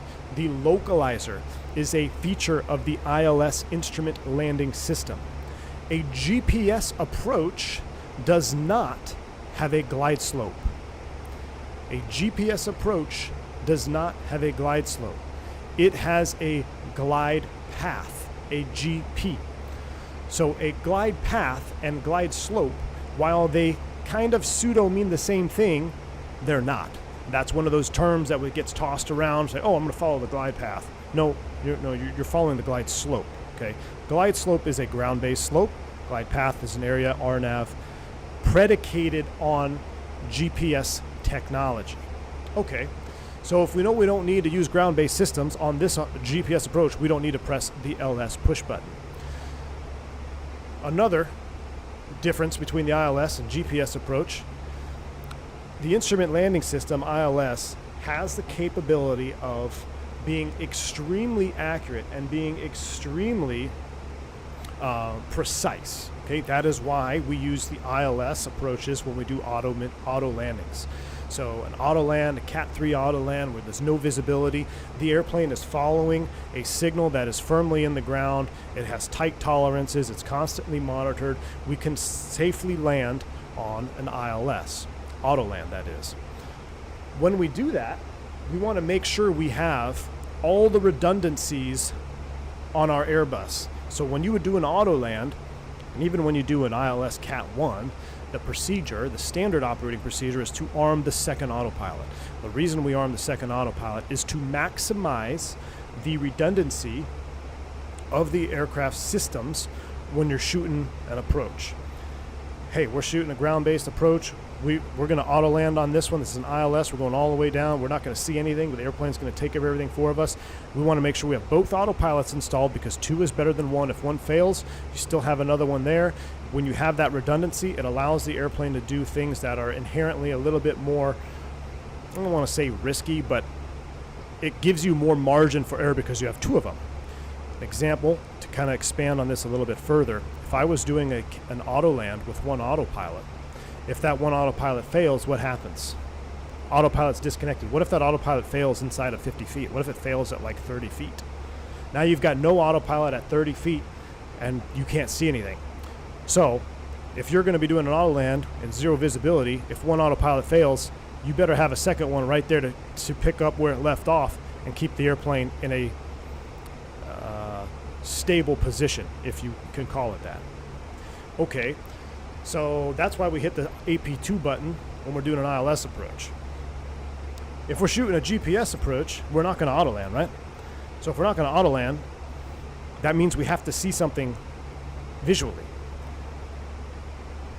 Traditional GPS RNAV approaches, the minimum descent altitude is going to be significantly higher than that of an ILS. A standard ILS is going to get you down to 200 feet above the ground if we're requiring to see something. Cat 3, a little bit different. Like I said, you can go all the way 0 visibility. But the minimum descent altitude on a standard ILS, 200 feet. The minimum descent altitude on any standard GPS, it varies greatly, but it can be anywhere from 500, 600, 700. In the case of this RNAV approach going into LaGuardia, our minimum descent altitude is 1160. That's 1,160 feet. That is significantly higher than any type of ILS, right? So because it's significantly higher, we know we're obviously not going to be auto landing on this. There's no requirement, no need to arm the second autopilot. Now, I want to just take a little pause here, a little caveat to this discussion. I'm not even talking about the latest and greatest RNAV capabilities of the airplane, such as FLS, SLS, where these features you would actually do. So we're not going to get into this discussion on this flight, but I am aware, and I'm sure the comment section will be blowing up on the VOD of this video. Well, he said you don't have to hit the LS push button for an RNAV approach. What if you do an RNPAR? Yes, you would. If you're doing an FLS approach, guess what? You're going to hit the LS push button. You're actually going to treat it like an ILS. But that is a different conversation for a different time. Right now we're focusing on straight RNAV GPS approaches. So to keep it simple, flying RNAV GPS, no LS push button required. We're not flying a localizer. We're not flying a slope. We're flying a glide path, okay? And we're not auto landing. We're not getting down super low to the ground. There's no real threat to flying this approach with 1 autopilot.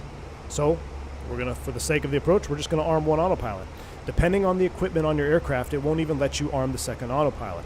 If you're doing an RNAV approach like we're doing right now in LaGuardia, in this airplane, if this was real life, if you're on approach and you hit AP2, all that's going to happen is the real airplane is going to go and it's going to arm autopilot too. Same will happen in the Fenix. I've tested it before. So you cannot arm both autopilots on a traditional RNAV approach. So autopilot 2, we don't need to arm it. It doesn't do anything. It won't even let you arm the second autopilot. We don't need to LS because we're not doing ground-based nav aids. All right. So what are we going to be looking for? Now we're going to talk symbology. Symbology on your ILS, I'm going to do it now. We're very familiar. We have the localizer diamond, and we have a glide slope diamond that we track on the vertical profile. When we fly an RNAV,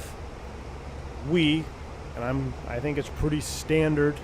There may be some other outliers out there, but we refer to what you would traditionally call the glide slope diamond on an ILS. For RNAV, we call it the vertical deviation brick, or simply called the brick. We're looking for the brick. Where's the brick? It is an actual different symbol. You'll see it today. It's not a diamond. It is indeed a brick. It's a little rectangle. So we're going to be looking for the vertical deviation brick. Depending on the type of equipment you have on the airplane, you may have an LDEV indicator. This is an option from Fenix. I don't have it turned on for this stream. I guess with the way that this stream is going, we're going to have to do another one with a discussion on FLS and LDEV. Okay, but this traditional CEO that we're flying today, we're going to pretend that it's not equipped with LDEV and it is not equipped with FLS. So this is just your old school standard vertical deviation brick that we're going to be looking for on the approach. You'll notice on this, when you do an RNAV, it will automatically populate the vertical deviation brick because we never press the LS push button. The vertical deviation brick is going to come up on its own. All right, so we know we don't have to press the LS push button. We know we're flying a glide path, not a glide slope. We know we don't need a second autopilot. Well, what do we need? What is the same? Pretty simple. We're going to go to our approach phase over here. Let's put in all the basics. The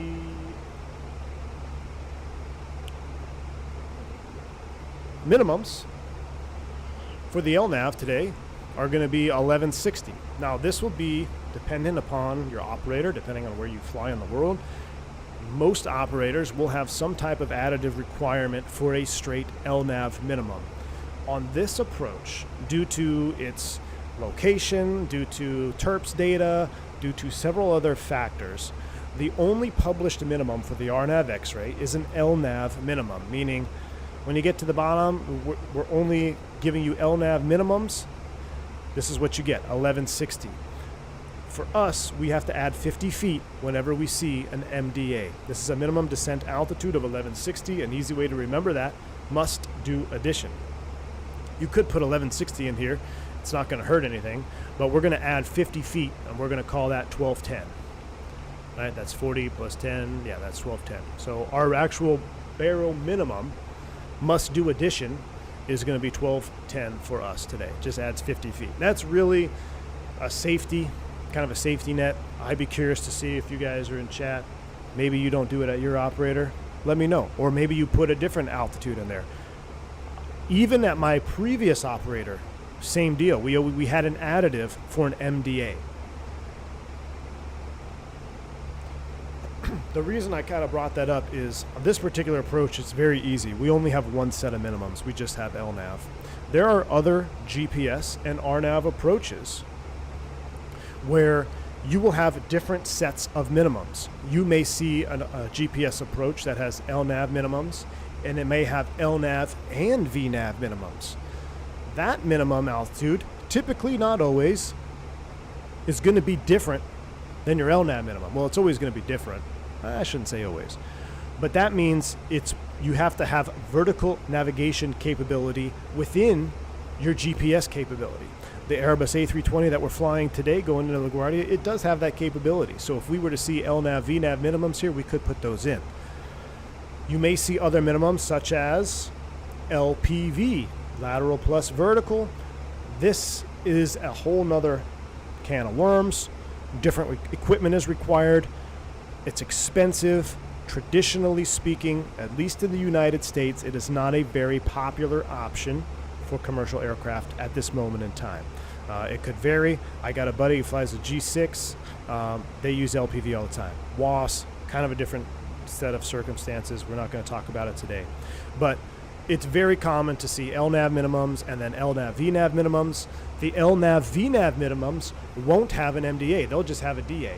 In fact, let's see if we can find one real quick here. Is there another approach? Let me minimize this. Let me go back to the charts page. We also got to make sure we don't get high. Let's just pull up another approach, just so I can show you.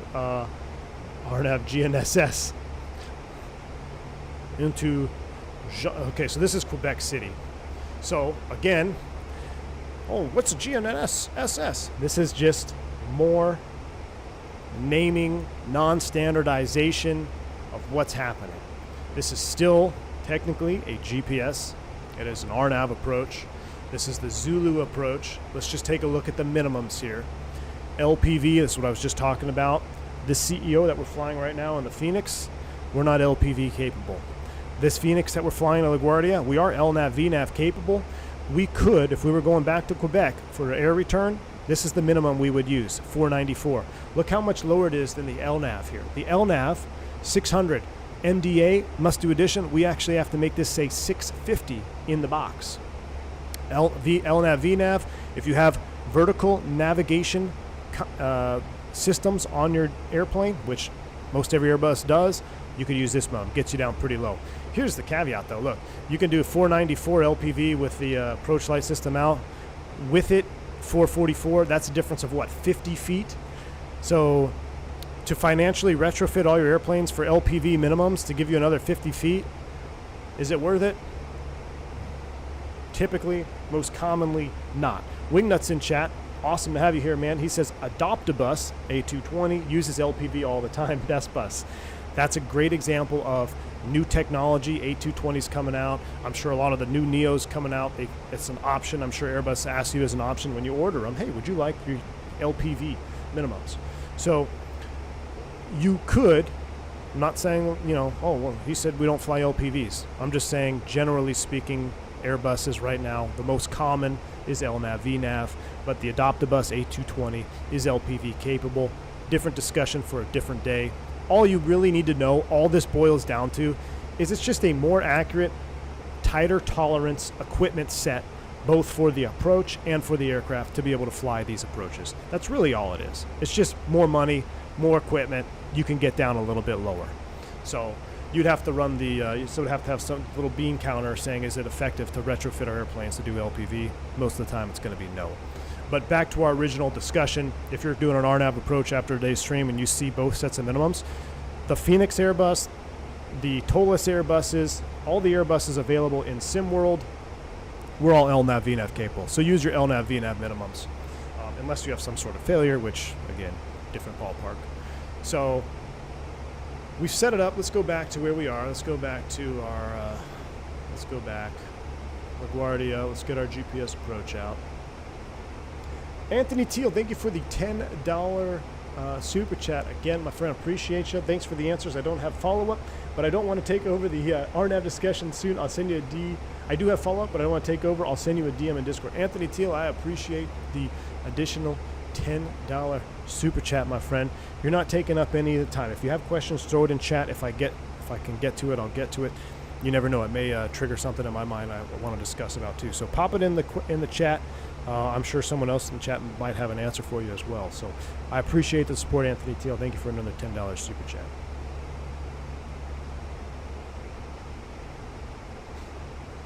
All right, so we kind of got a little bit sidetracked there. Let me get rid of this company message because I don't like staring at the company message up there. Air Canada Ops, we were late, so we had a de-ice. It's not my fault. All right, let's recap what we talked about. ILS approaches are ground-based nav aids.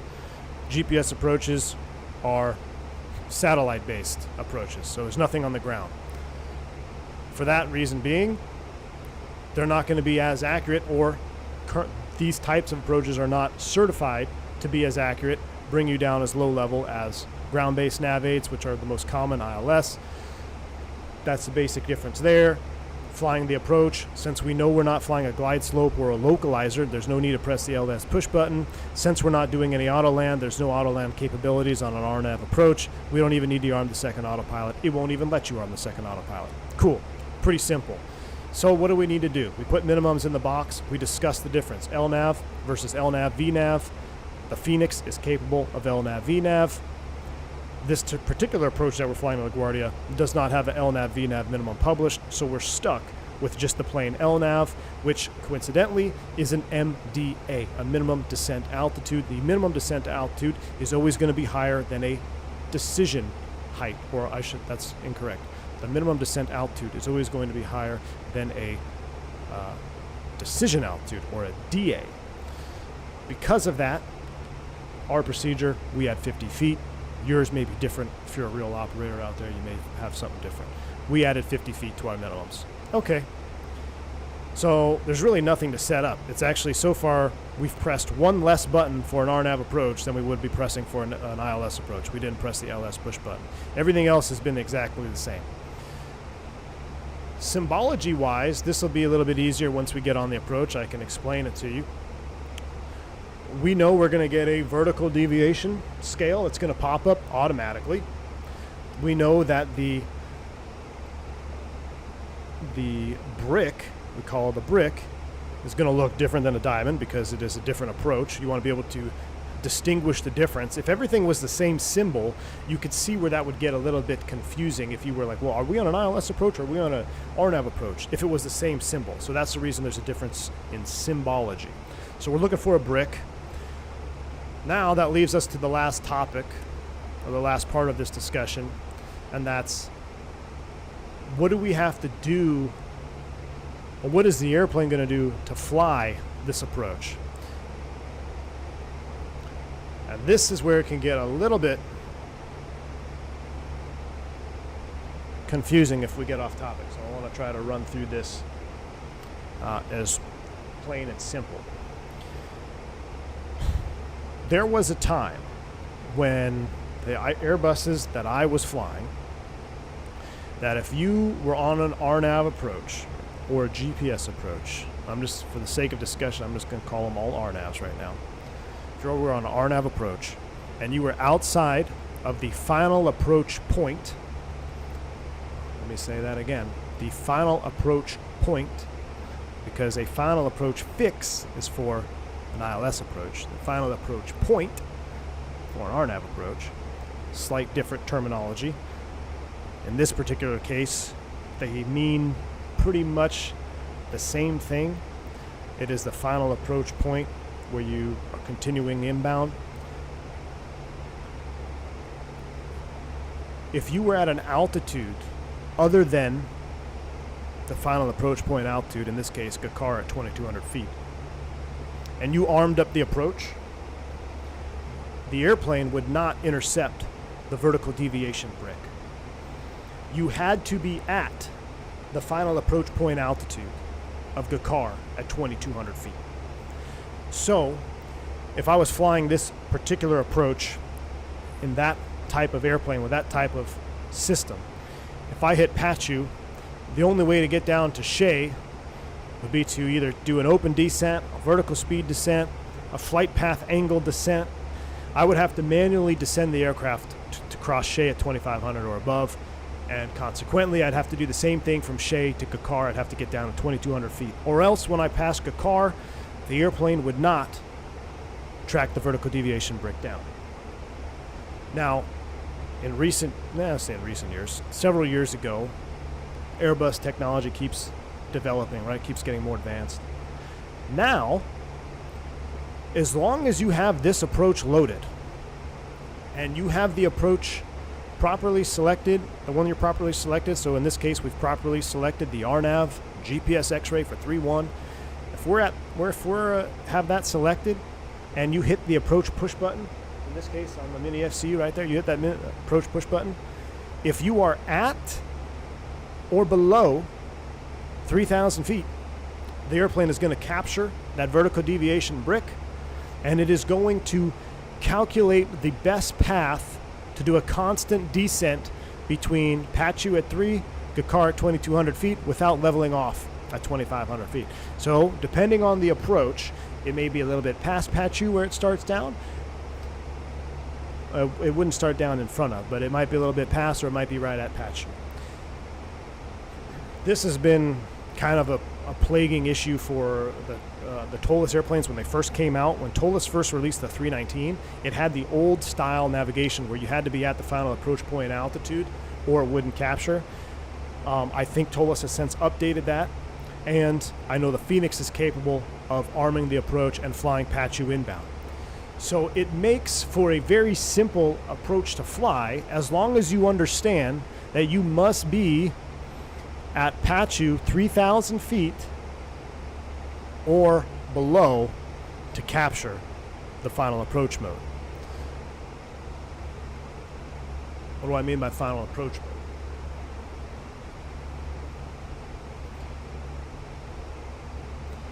When you hit approach on your mini FCU or on your FCU in the Airbus, when you're flying a ground-based approach system, ILS, we always say what? Glide slope blue, lope blue. We want to make sure that the glide slope gets captured. We want to make sure the localizer gets captured. Two separate signals. They are physically two separate signals. We have a glide slope antenna and a localizer antenna. For an RNAV approach, we don't have any signals. We're flying based off of GPS and our position, right? So when you arm a GPS approach, you're going to get a couple of different options. You can get final app or app nav. Now, depending on if you're descending and you're in altitude mode, I'll touch on this when you can actually see it happening live. It'll make much more sense. Basically, you want to make sure you have final blue, because that's your final approach. That's going to be your lateral navigation. And then you want to make sure nav, I believe it's nav, right, is also blue. Or it'll say final app nav. It'll say final and then app nav over here, approach navigation. The big point I'm trying to make is once you capture the approach, this is all it's going to say is going to say final app. That means you are final app, final approach. The airplane is following one signal. It's your GPS signal. You're flying a final approach. It's got lateral deviation taken care of. It's got vertical deviation taken care of. And it's going to fly you all the way down until your minimums, 1160 plus 50, 1210. But then what happens? App nav final blue. Thank you, Flame. App nav final blue. I said that kind of backwards. It doesn't matter. I'll show you once we arm the approach on the ground here. But what happens if we're on a GPS approach and we fly down to minimums and we go past our minimums? Well, we already said we can't auto land on a GPS approach. There's no signal guiding us all the way to the ground. There's no ground-based signal. What's going to happen? Well, this has also changed within recent years for our fleet. For the longest time, once you got to minimums, it was our procedure to manually, if you saw the runway, you would disconnect the autopilot and you would turn the flight directors off. Because what happens once you get down to your minimums, your MDA of 1160, the airplane no longer has an option it has nothing to track. It says, okay, think of a straw. If I were to draw a straw between, depending on the altitude, let's just say, I don't think this is right, but let's just say from Doctor all the way out to Gakar, you have a straw. Airplane enters the straw, we're final lap all the way down, we hit our minimums, now it drops you out of the straw. Well, when you come out of the straw, there's nothing to track, there's nothing ground-based over here. So the airplane would revert to the basic mode. Vertical speed, I think it was track, vertical speed or something like that. So So that's why we turned off the flight directors, because hey, you see the runway, we're going to keep descending. If you kept the flight directors on, you're now going to have a vertical speed track on your flight directors. You don't want to be doing that. You don't want to be vertical speeding into the runway, because guess what happens in vertical speed, or what doesn't happen in vertical speed? Flare. So if you were vertical speed 800 feet per minute and you were following your flight directors, you're going to go vertical speed 800 feet per minute into the ground. So it was our procedure to disconnect the flight directors once you had the runway in sight. Really, runway in sight, disconnect. Or the only other option is you hit your minimum descent altitude, no runway, no contact. Guess what? We're going around, because there's nothing else. We've got to the bottom of the approach. Now you can talk about VDPs and all that, but basically the Airbus is going to calculate that for you. It's going to drop you out at a normal position to land, and if you see the runway, great. If not, guess what? You're going around. This is kind of, I think it probably sounds a lot more confusing than it actually is, and when you see this live, all the stuff that I just mumbo jumbo talked into the microphone, it's going to make more sense, because you're going to see it happen live as we intercept on RNAV approach. But the big takeaway when you're flying an RNAV is that on these particular approaches, not FLS, not GLS, on this particular RNAV, there will become a point on the approach where the airplane has nothing else to track. So you have one of two options. You vertical speed into the ground, or you turn everything off and you land it manually, because we're not auto landing. So that is pretty much the major difference of flying an RNAV and then a precision approach. With precision approach, we can track that glide slope all the way down to the ground. You can auto land off it, right? So it's common practice to leave the flight directors on all the way into the rollout, because it's tracking the glide slope and the localizer antenna all the way down. RNAV, different ball game.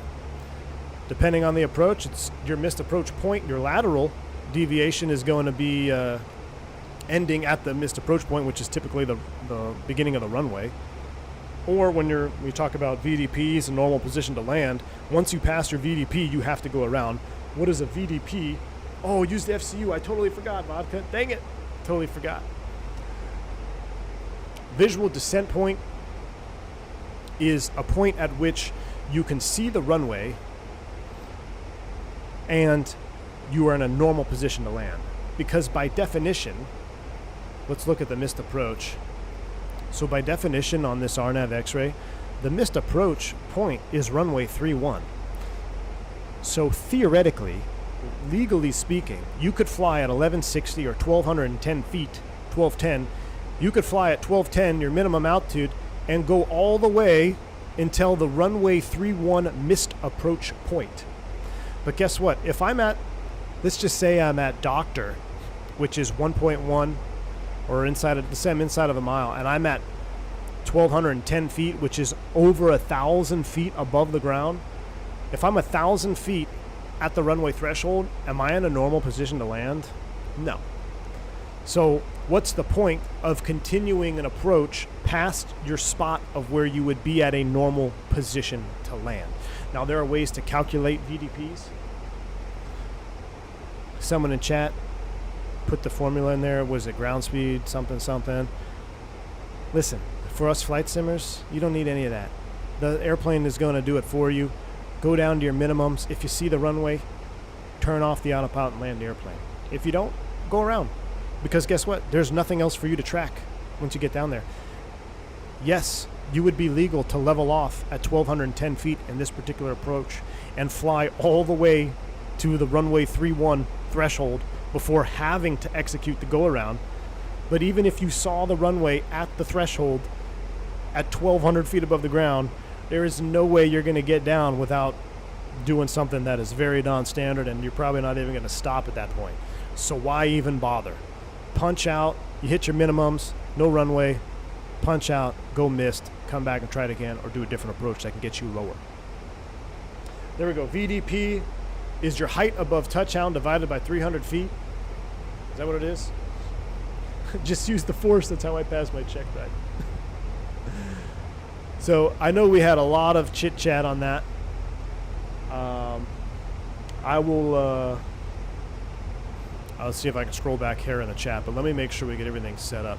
Let's fly the full approach. Let's go direct Greg. So we're gonna go direct to Greg. Nobody's online, right? Philly, DCA, Boston. Nobody's online. So let's go direct Greg. I want to fly the full RNAV. We're gonna execute that. Direct Greg. We're gonna set 4,000. There's no ATC online. You wouldn't do this in typically. Well, you may be depending on traffic. 4,000 is set. We need spoid brakes. Spoid brakes are out. We're descending down. Let's get the rest of our environmentals in. I need to go back to the airport here. So are we clear as mud? Hopefully we're clear as mud now. The latest and greatest, LaGuardia 310.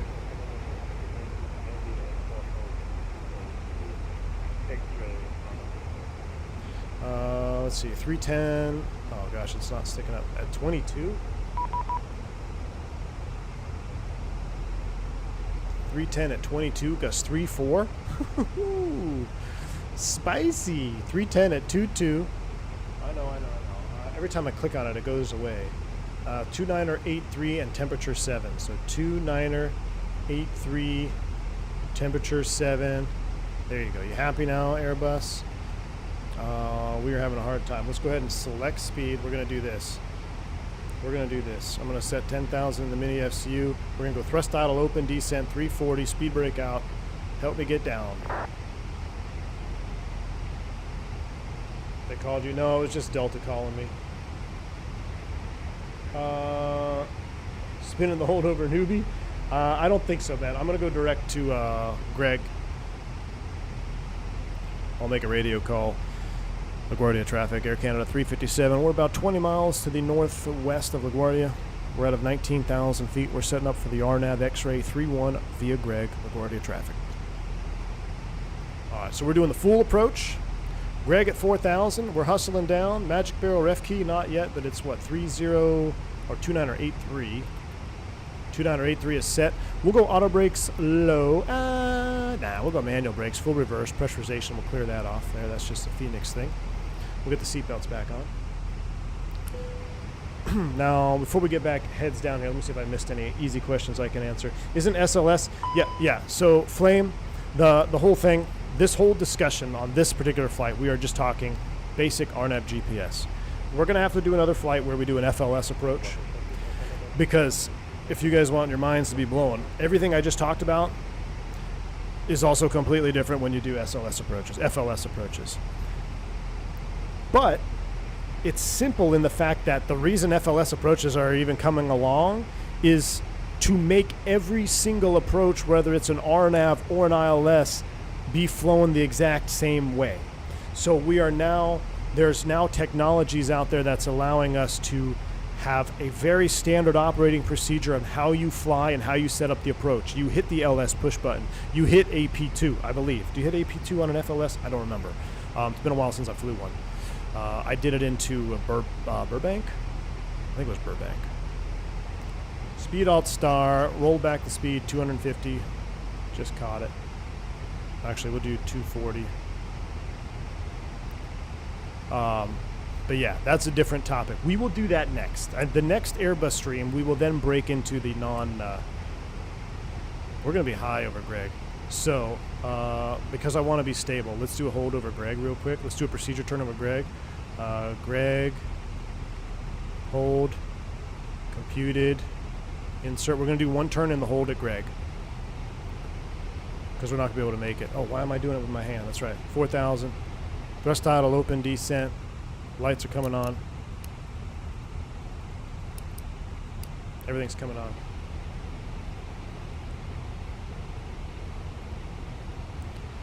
We're going to do one turn in the hold over Greg. LaGuardia traffic, Air Canada 357. Just about 5 miles from Greg on the RNAV X-ray 31. We're doing one turn in the hold over Greg to get down to 4,000 feet. LaGuardia traffic. Stop flying with your mouse. I know, AJ. It's throwing me off. It's throwing me off.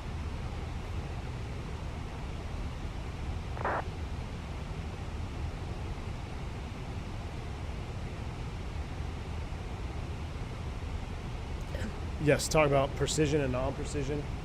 That's the basics. I avoided saying precision and non-precision because I know people are going to have a conniption when I say, well, what about the FLS? Technically, is that going to be precision approach now? But traditionally, a precision approach is a ground-based nav aid ILS. MLS, what is there? Maybe like a handful in Europe somewhere? Probably. I've never flown an MLS approach. Everything else is non-precision. Everything else is non-precision. It was precision and then non-precision approaches. GPS, VOR, NDB, those are all non-precision. But with the new technology coming out, that is all kind of being changed. All right, Magic Barrel ref key 2980 for everybody. We're 7,000. We're going to slow to 240 K knots. We're doing one turn in the hole. We'll go direct Greg, and then we'll arm the approach. Yeah, precision is ground-based. What did I say? Precision is ground-based approaches. No, precision is an ILS. It is a ground-based nav aid with a vertical signal, such as a glide slope. So, forever it used to just be MLS and ILS. That was it. That was your only precision approach. Ever done a PAR? I have. Not in the Airbus, but I've done PAR approaches. Down into, what's the Marine Air Corps station down there south of Yuma? I've done a PAR into there 2 or 3 times. Now let's talk LDA. Oh, no. No, Tim. No, Tim.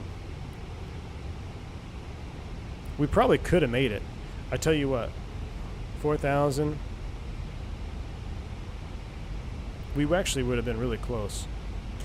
MCAS Yuma, thank you, 49 Whiskey. Now it's ILS, MLS, GLS, and SLS. Those are all precision? No.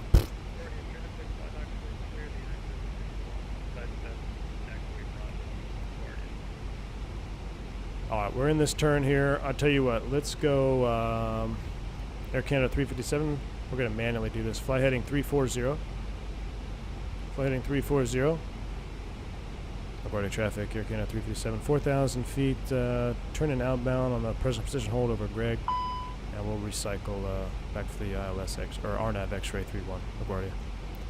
Ice detected.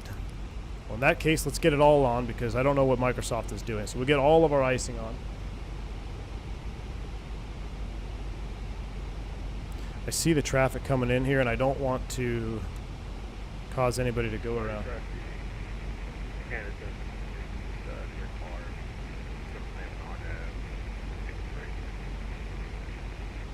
So this guy's I'm going to wait for this guy, and then we're going to go right back into Greg.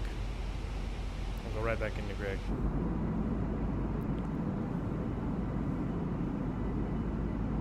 We got replay ready as well. I don't want to cause someone to... Well, you're not flying, Team Vodka, so yeah, I don't want anyone else to go around. You, on the other hand, that's a whole different level. By the way, yeah, we're on the approach now. We're just about. We're going to slide in behind this last traffic here. If the speed tape stops moving, then we're hosed.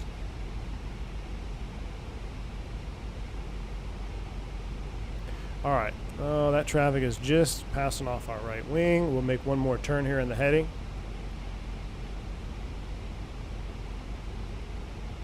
Doesn't ILS allow weather to be worse than RNAV? Yes, Chuck, it does. I wouldn't say it allows weather to be worse. It will let aircraft get closer to a visual reference than an RNAV.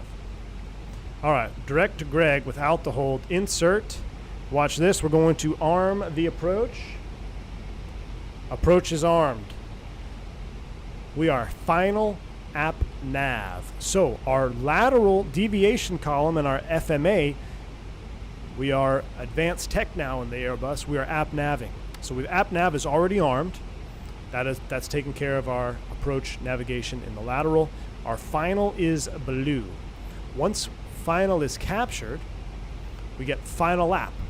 Once we're final app, we're pretty much good to go. There's nothing else to do.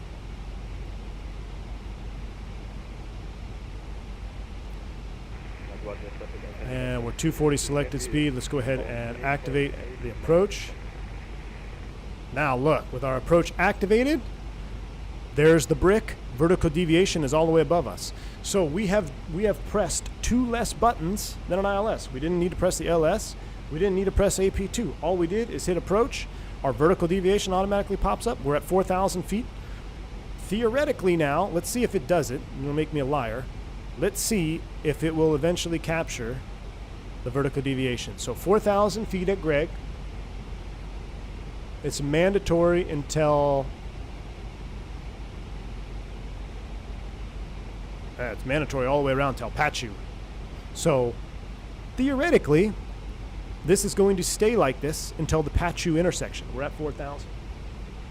So let's see how the airplane does. Now, we are in selected speed. We'll have to be mindful of the speeds on the approach. It looks like, is there anything that slow us down here? I don't believe there is. There's no speed restrictions. But we'll slow down for our own spacing. Like I can see that guy is 5 miles in front of us. We might actually slow to 210. Oop, I think New York is loading in. Just had a nice stutter there.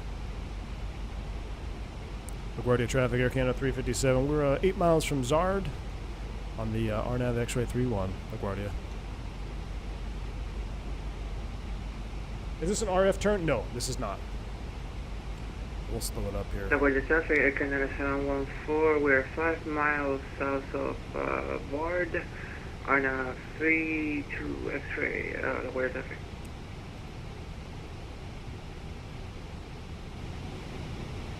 Max 200 knots? Why? Bravo airspace? Something like that?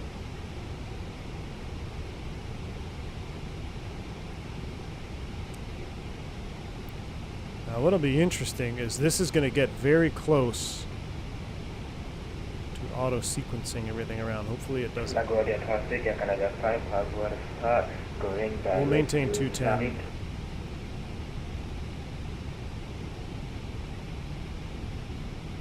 Uh-oh. I think our speed tape froze up.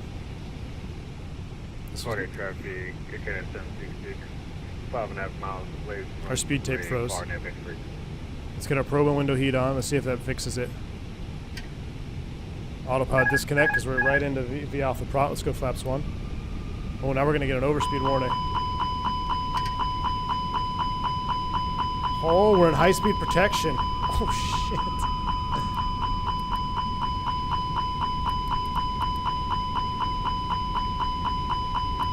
Give me the bird. I have control. Going around. I can't lower the nose. I got no authority over the nose. That's not good. LaGuardia traffic, Air Canada 357, local breaking off the approach, going around. I can't lower the nose. That's not good.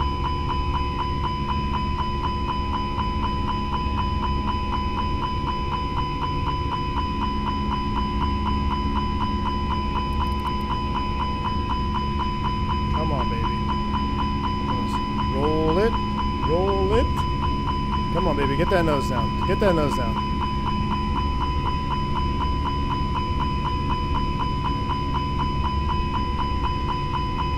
Flight director's off.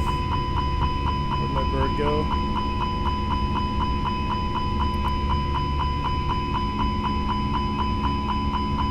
Chat, this is not good.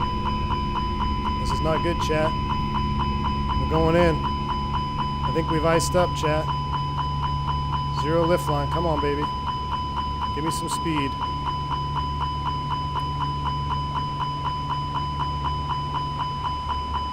There we go. There we go. There we go. Toga, 10 and 15. Let's go. But now it's going up.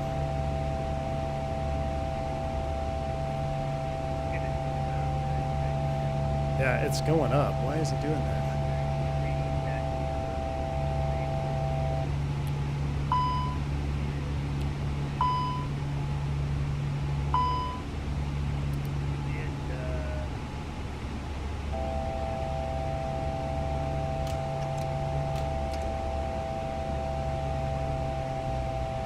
LaGuardia traffic gets We got it. 2525 over Greg. We've got it. RNAV X-ray 31.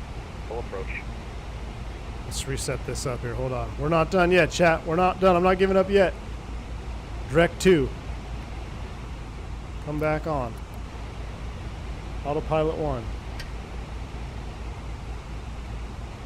Direct to Jace. Insert. Yeah, buddy. Flight director's on. Go back to that. Arm the approach. We're app nav. Vertical speed 100. Let's go vertical speed 0 right now. Vertical speed 0. Finals blue. Auto thrust. Speed, vertical speed 0, app nav. Hey, we're right back where we left off. Is our speed still frozen though? It is. I'm iced again. There's a Fenix bug. Nothing to see here. It's a Fenix bug. Guardia, traffic Air Canada 2219, heavy passing 2600 for down to the MDA for runway 31. Phoenix hotfix in the server. Well, I've never seen an icing situation before.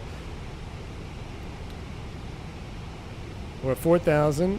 Our speed is definitely still bud, right? Yeah, our speed is still locked up. Slowing down to when it's not RNAV. We've iced up.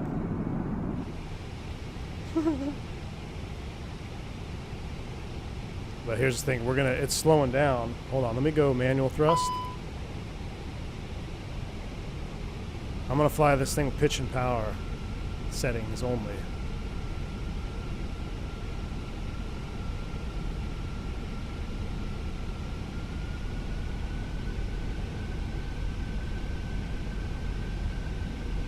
We'll be alright.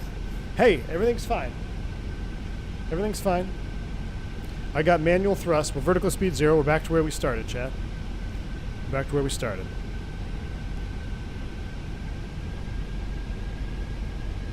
That was spicy. This actually will be a good practice. We're going to fly this approach. I don't want to clear it in dev mode. I want to see if we can fly this manual thrust, no speed, just using power settings. Pitch and power settings, what we're going to use here. Auto thrust off. That's what we're going to do. So a couple things we can look at. We know our speed tape's broken, right? We can look at our AOA if I bring up the FPV, but for the sake of training, I want you guys to have the normal flight director, so I'm even going to hinder myself with that. But if this was real life, I would go here, and I'd be able to have track FPA, so I'd be able to see the AOA a little bit better. But I'm going to keep it off so it looks more standard for you guys. Another thing you can reference is your ground speed and your true airspeed. So right now we're looking at 238 with a crosswind. I believe it. It's pretty much ballpark. So I think we're all right. We're going to be fine. We're final at 0, app nav. What we could do is let's go ahead and descend back down to 4. So let's do open descent.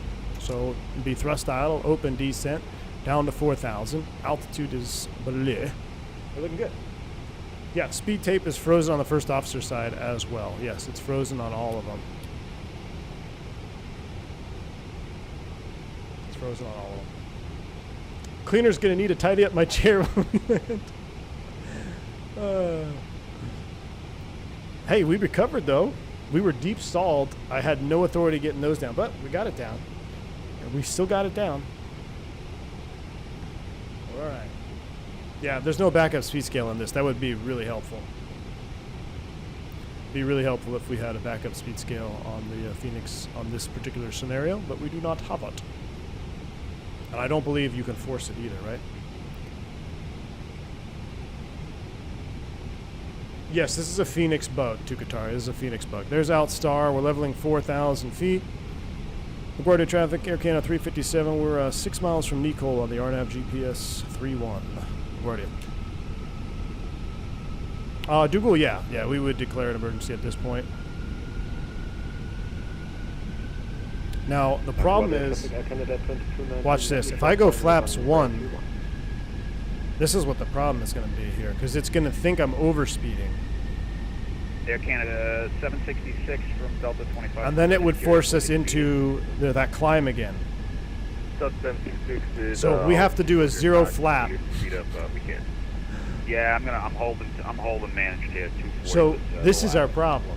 Alright, well, speed up the... If I were to extend flaps 1 right now, the airplane's going to think we're I'll dial it overspeeding. down at 230. So it's going to go to high-speed protection. You go fast, I'll go slow, and we'll meet in the middle. And I don't think I can inhibit that without... Busy taking screenshots, too. Pull the breaker. We'll see what happens. The temp, what's the temp outside? +1? Come on, de-ice yourself. De-ice yourself. In the real airplane, you could, pilot boy.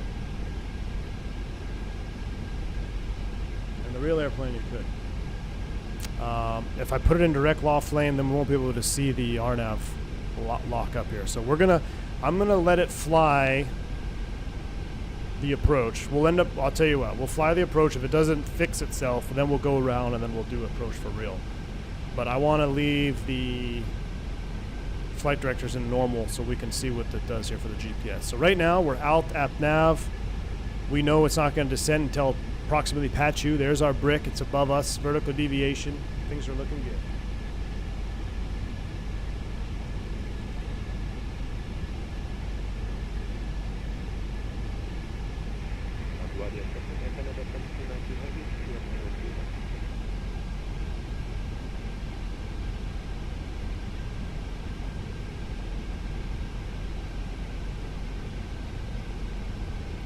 Pretty much sitting pretty here. Newark traffic, Spearwing 1250, gate 46 Bravo, pushing back. Newark traffic. Newark. David Isaac coming in with a $10 super chat. Appreciate you, man. I am supposed to be in a meeting, but this is too juicy. You guys love to see me fail, don't you? You guys love to see this. David Isaac, good to see you. Thank you for the $10 super chat, my friend.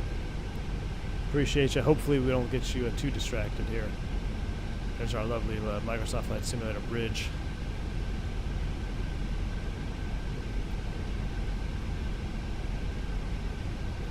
P on the pedo tube.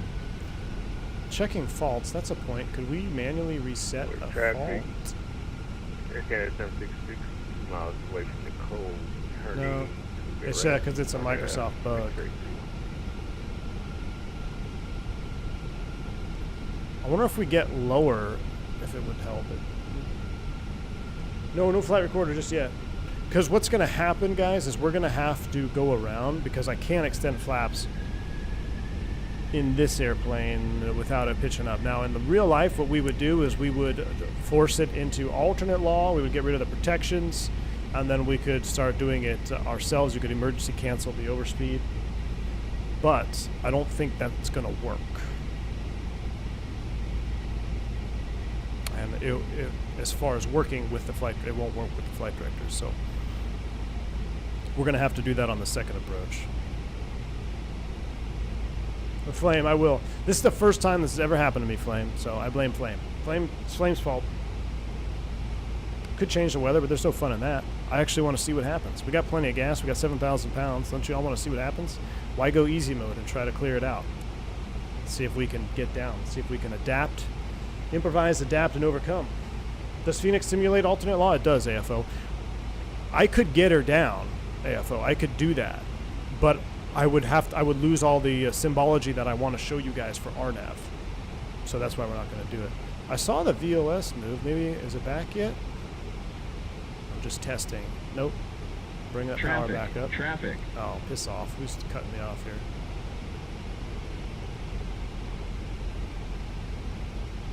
LaGuardia traffic, Air Canada 357 just outside Pachu for the RNAV X-ray 31. All right, here comes our vertical deviation. There he is. There's final lap. See? Final lap is captured. We have nothing else to worry about now. LaGuardia traffic, Air Canada 714, we're 5 miles south from the airport, RNAV 31 X-ray, LaGuardia traffic. Okay, well, yeah, that's going to be a problem. LaGuardia traffic, it's Delta 2525 turning over Nicole. You only have 25 minutes, Dougal? Hold 200 knots for right now. Now you get TCAS auto avoidance with no speed tape. I was hoping it would, we're going to be way too fast on this. All right, so I'm going to disconnect ATC. Now, all right, so you guys saw it. There's your final lap. You have nothing else to do. Yeehaw. You fly it down, turn the autopilot off, and land the airplane. Now I need to try to fix this myself. So I'm going to go autopilot off. I'm going to go flight directors off. I'm going to give myself the bird. We're going to go all three. We're going to kill that. We've got all 3 out. Yep, so that's normal. So I've got the bird. Now we're going to go ahead and extend flaps 1. And we're going to shoot the expressway visual 3-1. Let's go gear down.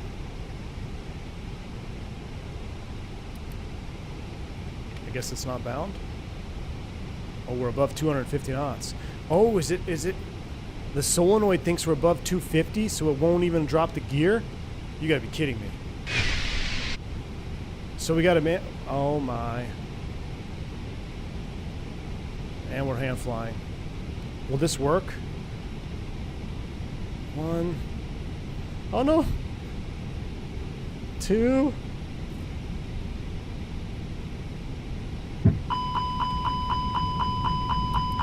Yeah, I know. Because it's at 250. 2,000. It's a solenoid. It's protection. No overspeed protection.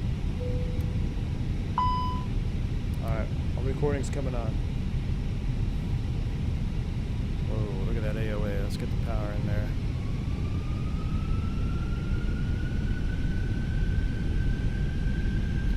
Flaps 3. Now we're in direct law. So the airplane is very pitchy. Oh wow, and we're way high. We're gonna extend out. We're gonna extend out here on final a little bit. There's no way we could, especially with this wind. Jeez. Flaps full. Manual pitch trim. So we got manual pitch trim only. I'm gonna make a right 270 to line up with the runway because we got a short runway and we got gusty winds. So we're going to make a right turn here to join. Now, this pitching moment, you see this? That is crazy accurate to what the sim does. I don't know if I want to make a right turn. Can we make it if I go left now? Nope, we got to go right. We're going to make a right. Oh! All right, watching that AOA now. Watch that pitch.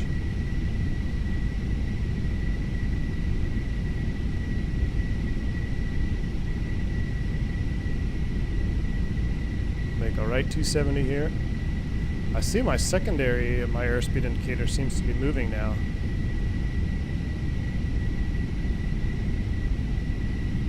Hundred above. Airspeed is live. All right. Well, I've gone this far. I don't want to go easy mode. Anybody could land with an airspeed indicator. Let's go easy mode here. Let's go non-easy mode.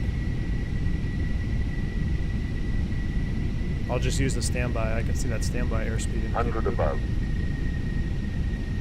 The thing is, we're still in direct law, so it's very pitchy, which is not a bug. That's what happens. Minimum. That's why, generally speaking, if you're going to be going into direct law, you don't want to lower the landing gear until you've kind of slowed up and let the trim done its thing, because as soon as the gear comes down, that trim is fixed, and we're using man pitch trim only. All right, look at that. So we got a right 270. We're clear to land 3-1. Yeah, you can actually see the vertical deviation brick is coming back in line. Minimum. Oh, we need a little bit of nose down trim.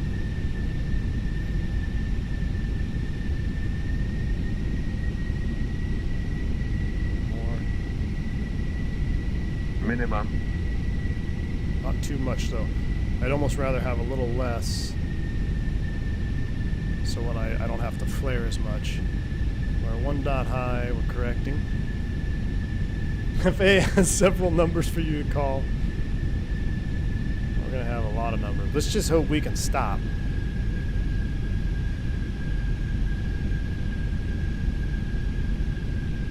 We're definitely fast for our weight here. Let's go ahead and bring some power out.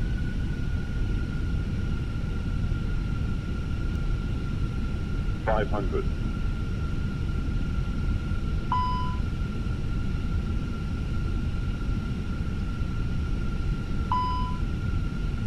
Okay, pretend perception got up and is using the lav.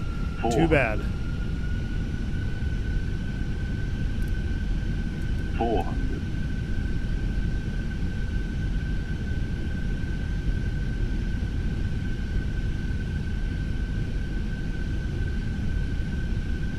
That seems about right.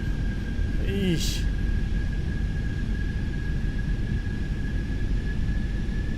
The combination of the wind and direct law here is spicy. Definitely go to Kennedy in this situation. 100. 50. Jeez. 30. Retard.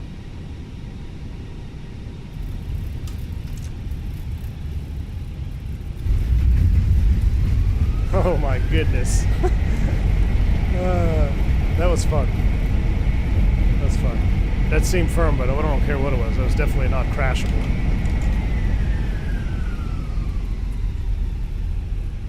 I think we did all right. That was better than your regular landings. All right. That was a lot of work. That was a lot more work than I had anticipated on doing. +8, we're still climbing? Oh my goodness.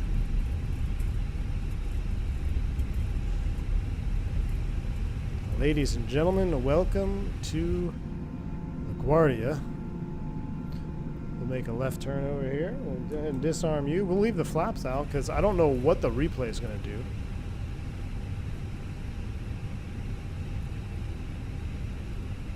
The garbage frames per second. Indeed.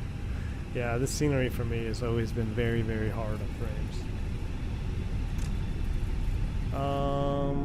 Let's just go into the ramp right here because I want to see what we did. Well, we were intending to do a GPS familiarization, but at least you got to see it there with the flight directors. It's very simple. Load up the approach, arm the approach, make sure your approach phase is activated, make sure you're looking for that brick, and as long as you are at or below the altitude at which the approach starts, you're going to get nice vertical deviation all the way down to your minimums. When you get to minimums, turn everything off and land it, or go around. Pretty simple.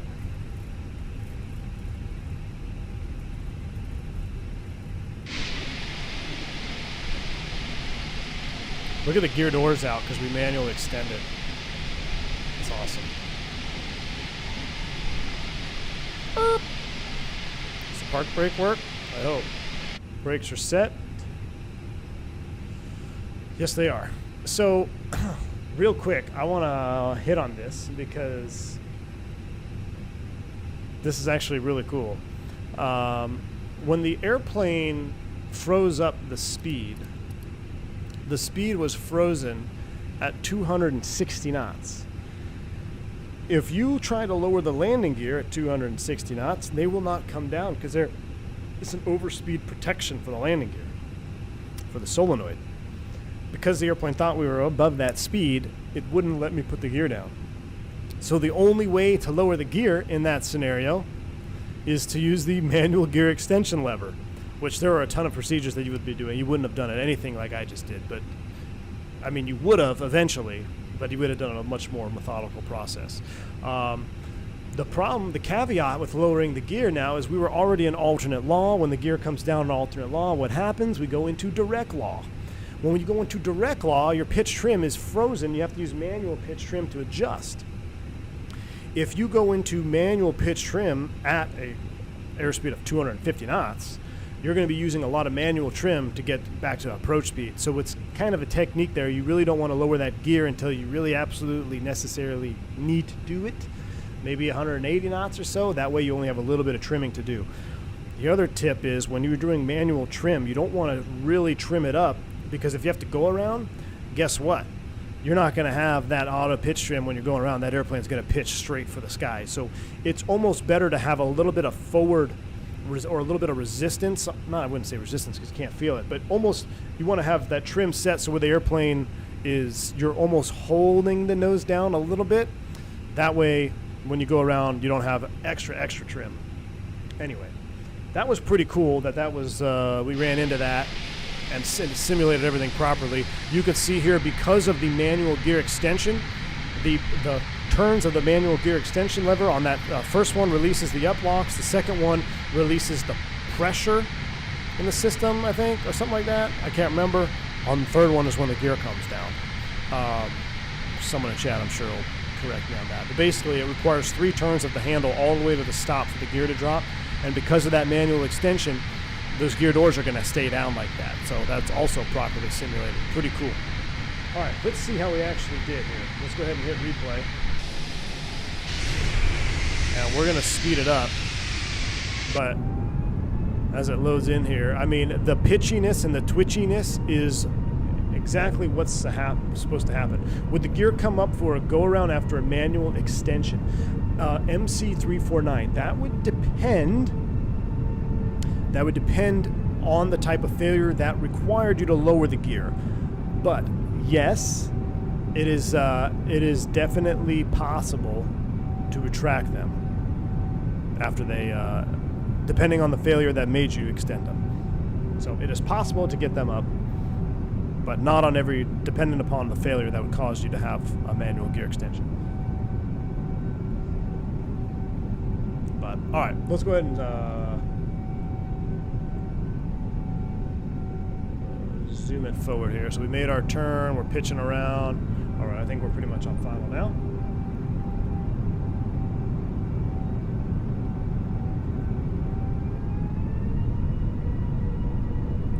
Yeah, using manual trim, you can't feel it in the side stick, correct? But it's not as hard as you think, because you're basically, I didn't even have the tiller cam on, but you're basically, you'd have less pressure on the stick. So while you don't feel the aerodynamic pressure while you're trimming, you would be using less pressure on the actual side stick. So in a way, you still have a tactile feedback that you're trimming the aircraft. But I mean, that was pretty sweet. I mean, I feel a little bit bad that we didn't really focus on the whole, I mean, that was where the whole RNAV thing was supposed to come together. But the fact that we just did a direct law landing, had to use manual gear extension, and didn't go cheat mode by clearing the ice, and still landed successfully in LaGuardia with winds gusting to 35 knots. I'll take it. I'll take it. We're gonna have to do another GPS. The next Phoenix flight that we do, we'll use the GPS, but we'll use an FLS. We'll do an FLS approach, and then we'll really confuse everybody, because we're like, what? You just said you didn't have to hit the LS push button. Yeah, that'll be fun. So we'll do an FLS approach on the next Phoenix stream. I think we saved that smasher. Let's see. We almost smashed, but I think we saved it. Let's see here. So you could see the airplane pitching right there. So that really kind of slowed it down. Ooh. It was firm, but it was not as firm. I mean, that's probably the average of flight simmer landings right there. I mean, it was not super hard by any means. We were kind of, what made that hard is we were flaring in the process of the mains touching down, so you're going to feel that impact. I was kind of driving the mains into the ground at that point. Right there, see I'm flaring, but not too bad.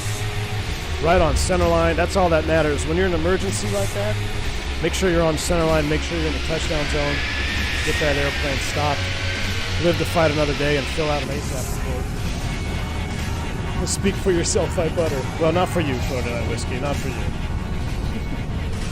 Mix dropping one more super chat here. We couldn't just have a normal RNAV landing, could we? Oh, no, no, no. Mix, I appreciate an additional $7.99 there on the super chat. Absolutely awesome. Very kind of you, sir. Hopefully, I'll get to your question in the Discord if you still have that question, whatever it was that you're asking. I definitely got task saturated there at the end, but I appreciate all your support. Thank you all for who tuned in on this one. If you guys want to see more flying today, the day is young. Monday Night Football doesn't start till 8 p.m. I'm thinking we either fire up some PT6s or maybe a Fokker. I'm going to have to decide what I want to fly here. We'll let you know. I'll put a stream up notification here maybe in the next 30 minutes or so. I'm going to get something to eat. Until then, y'all stay safe, stay healthy. Have a good rest of your day, and I'll see you on the next one. I'm B1. See you.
will.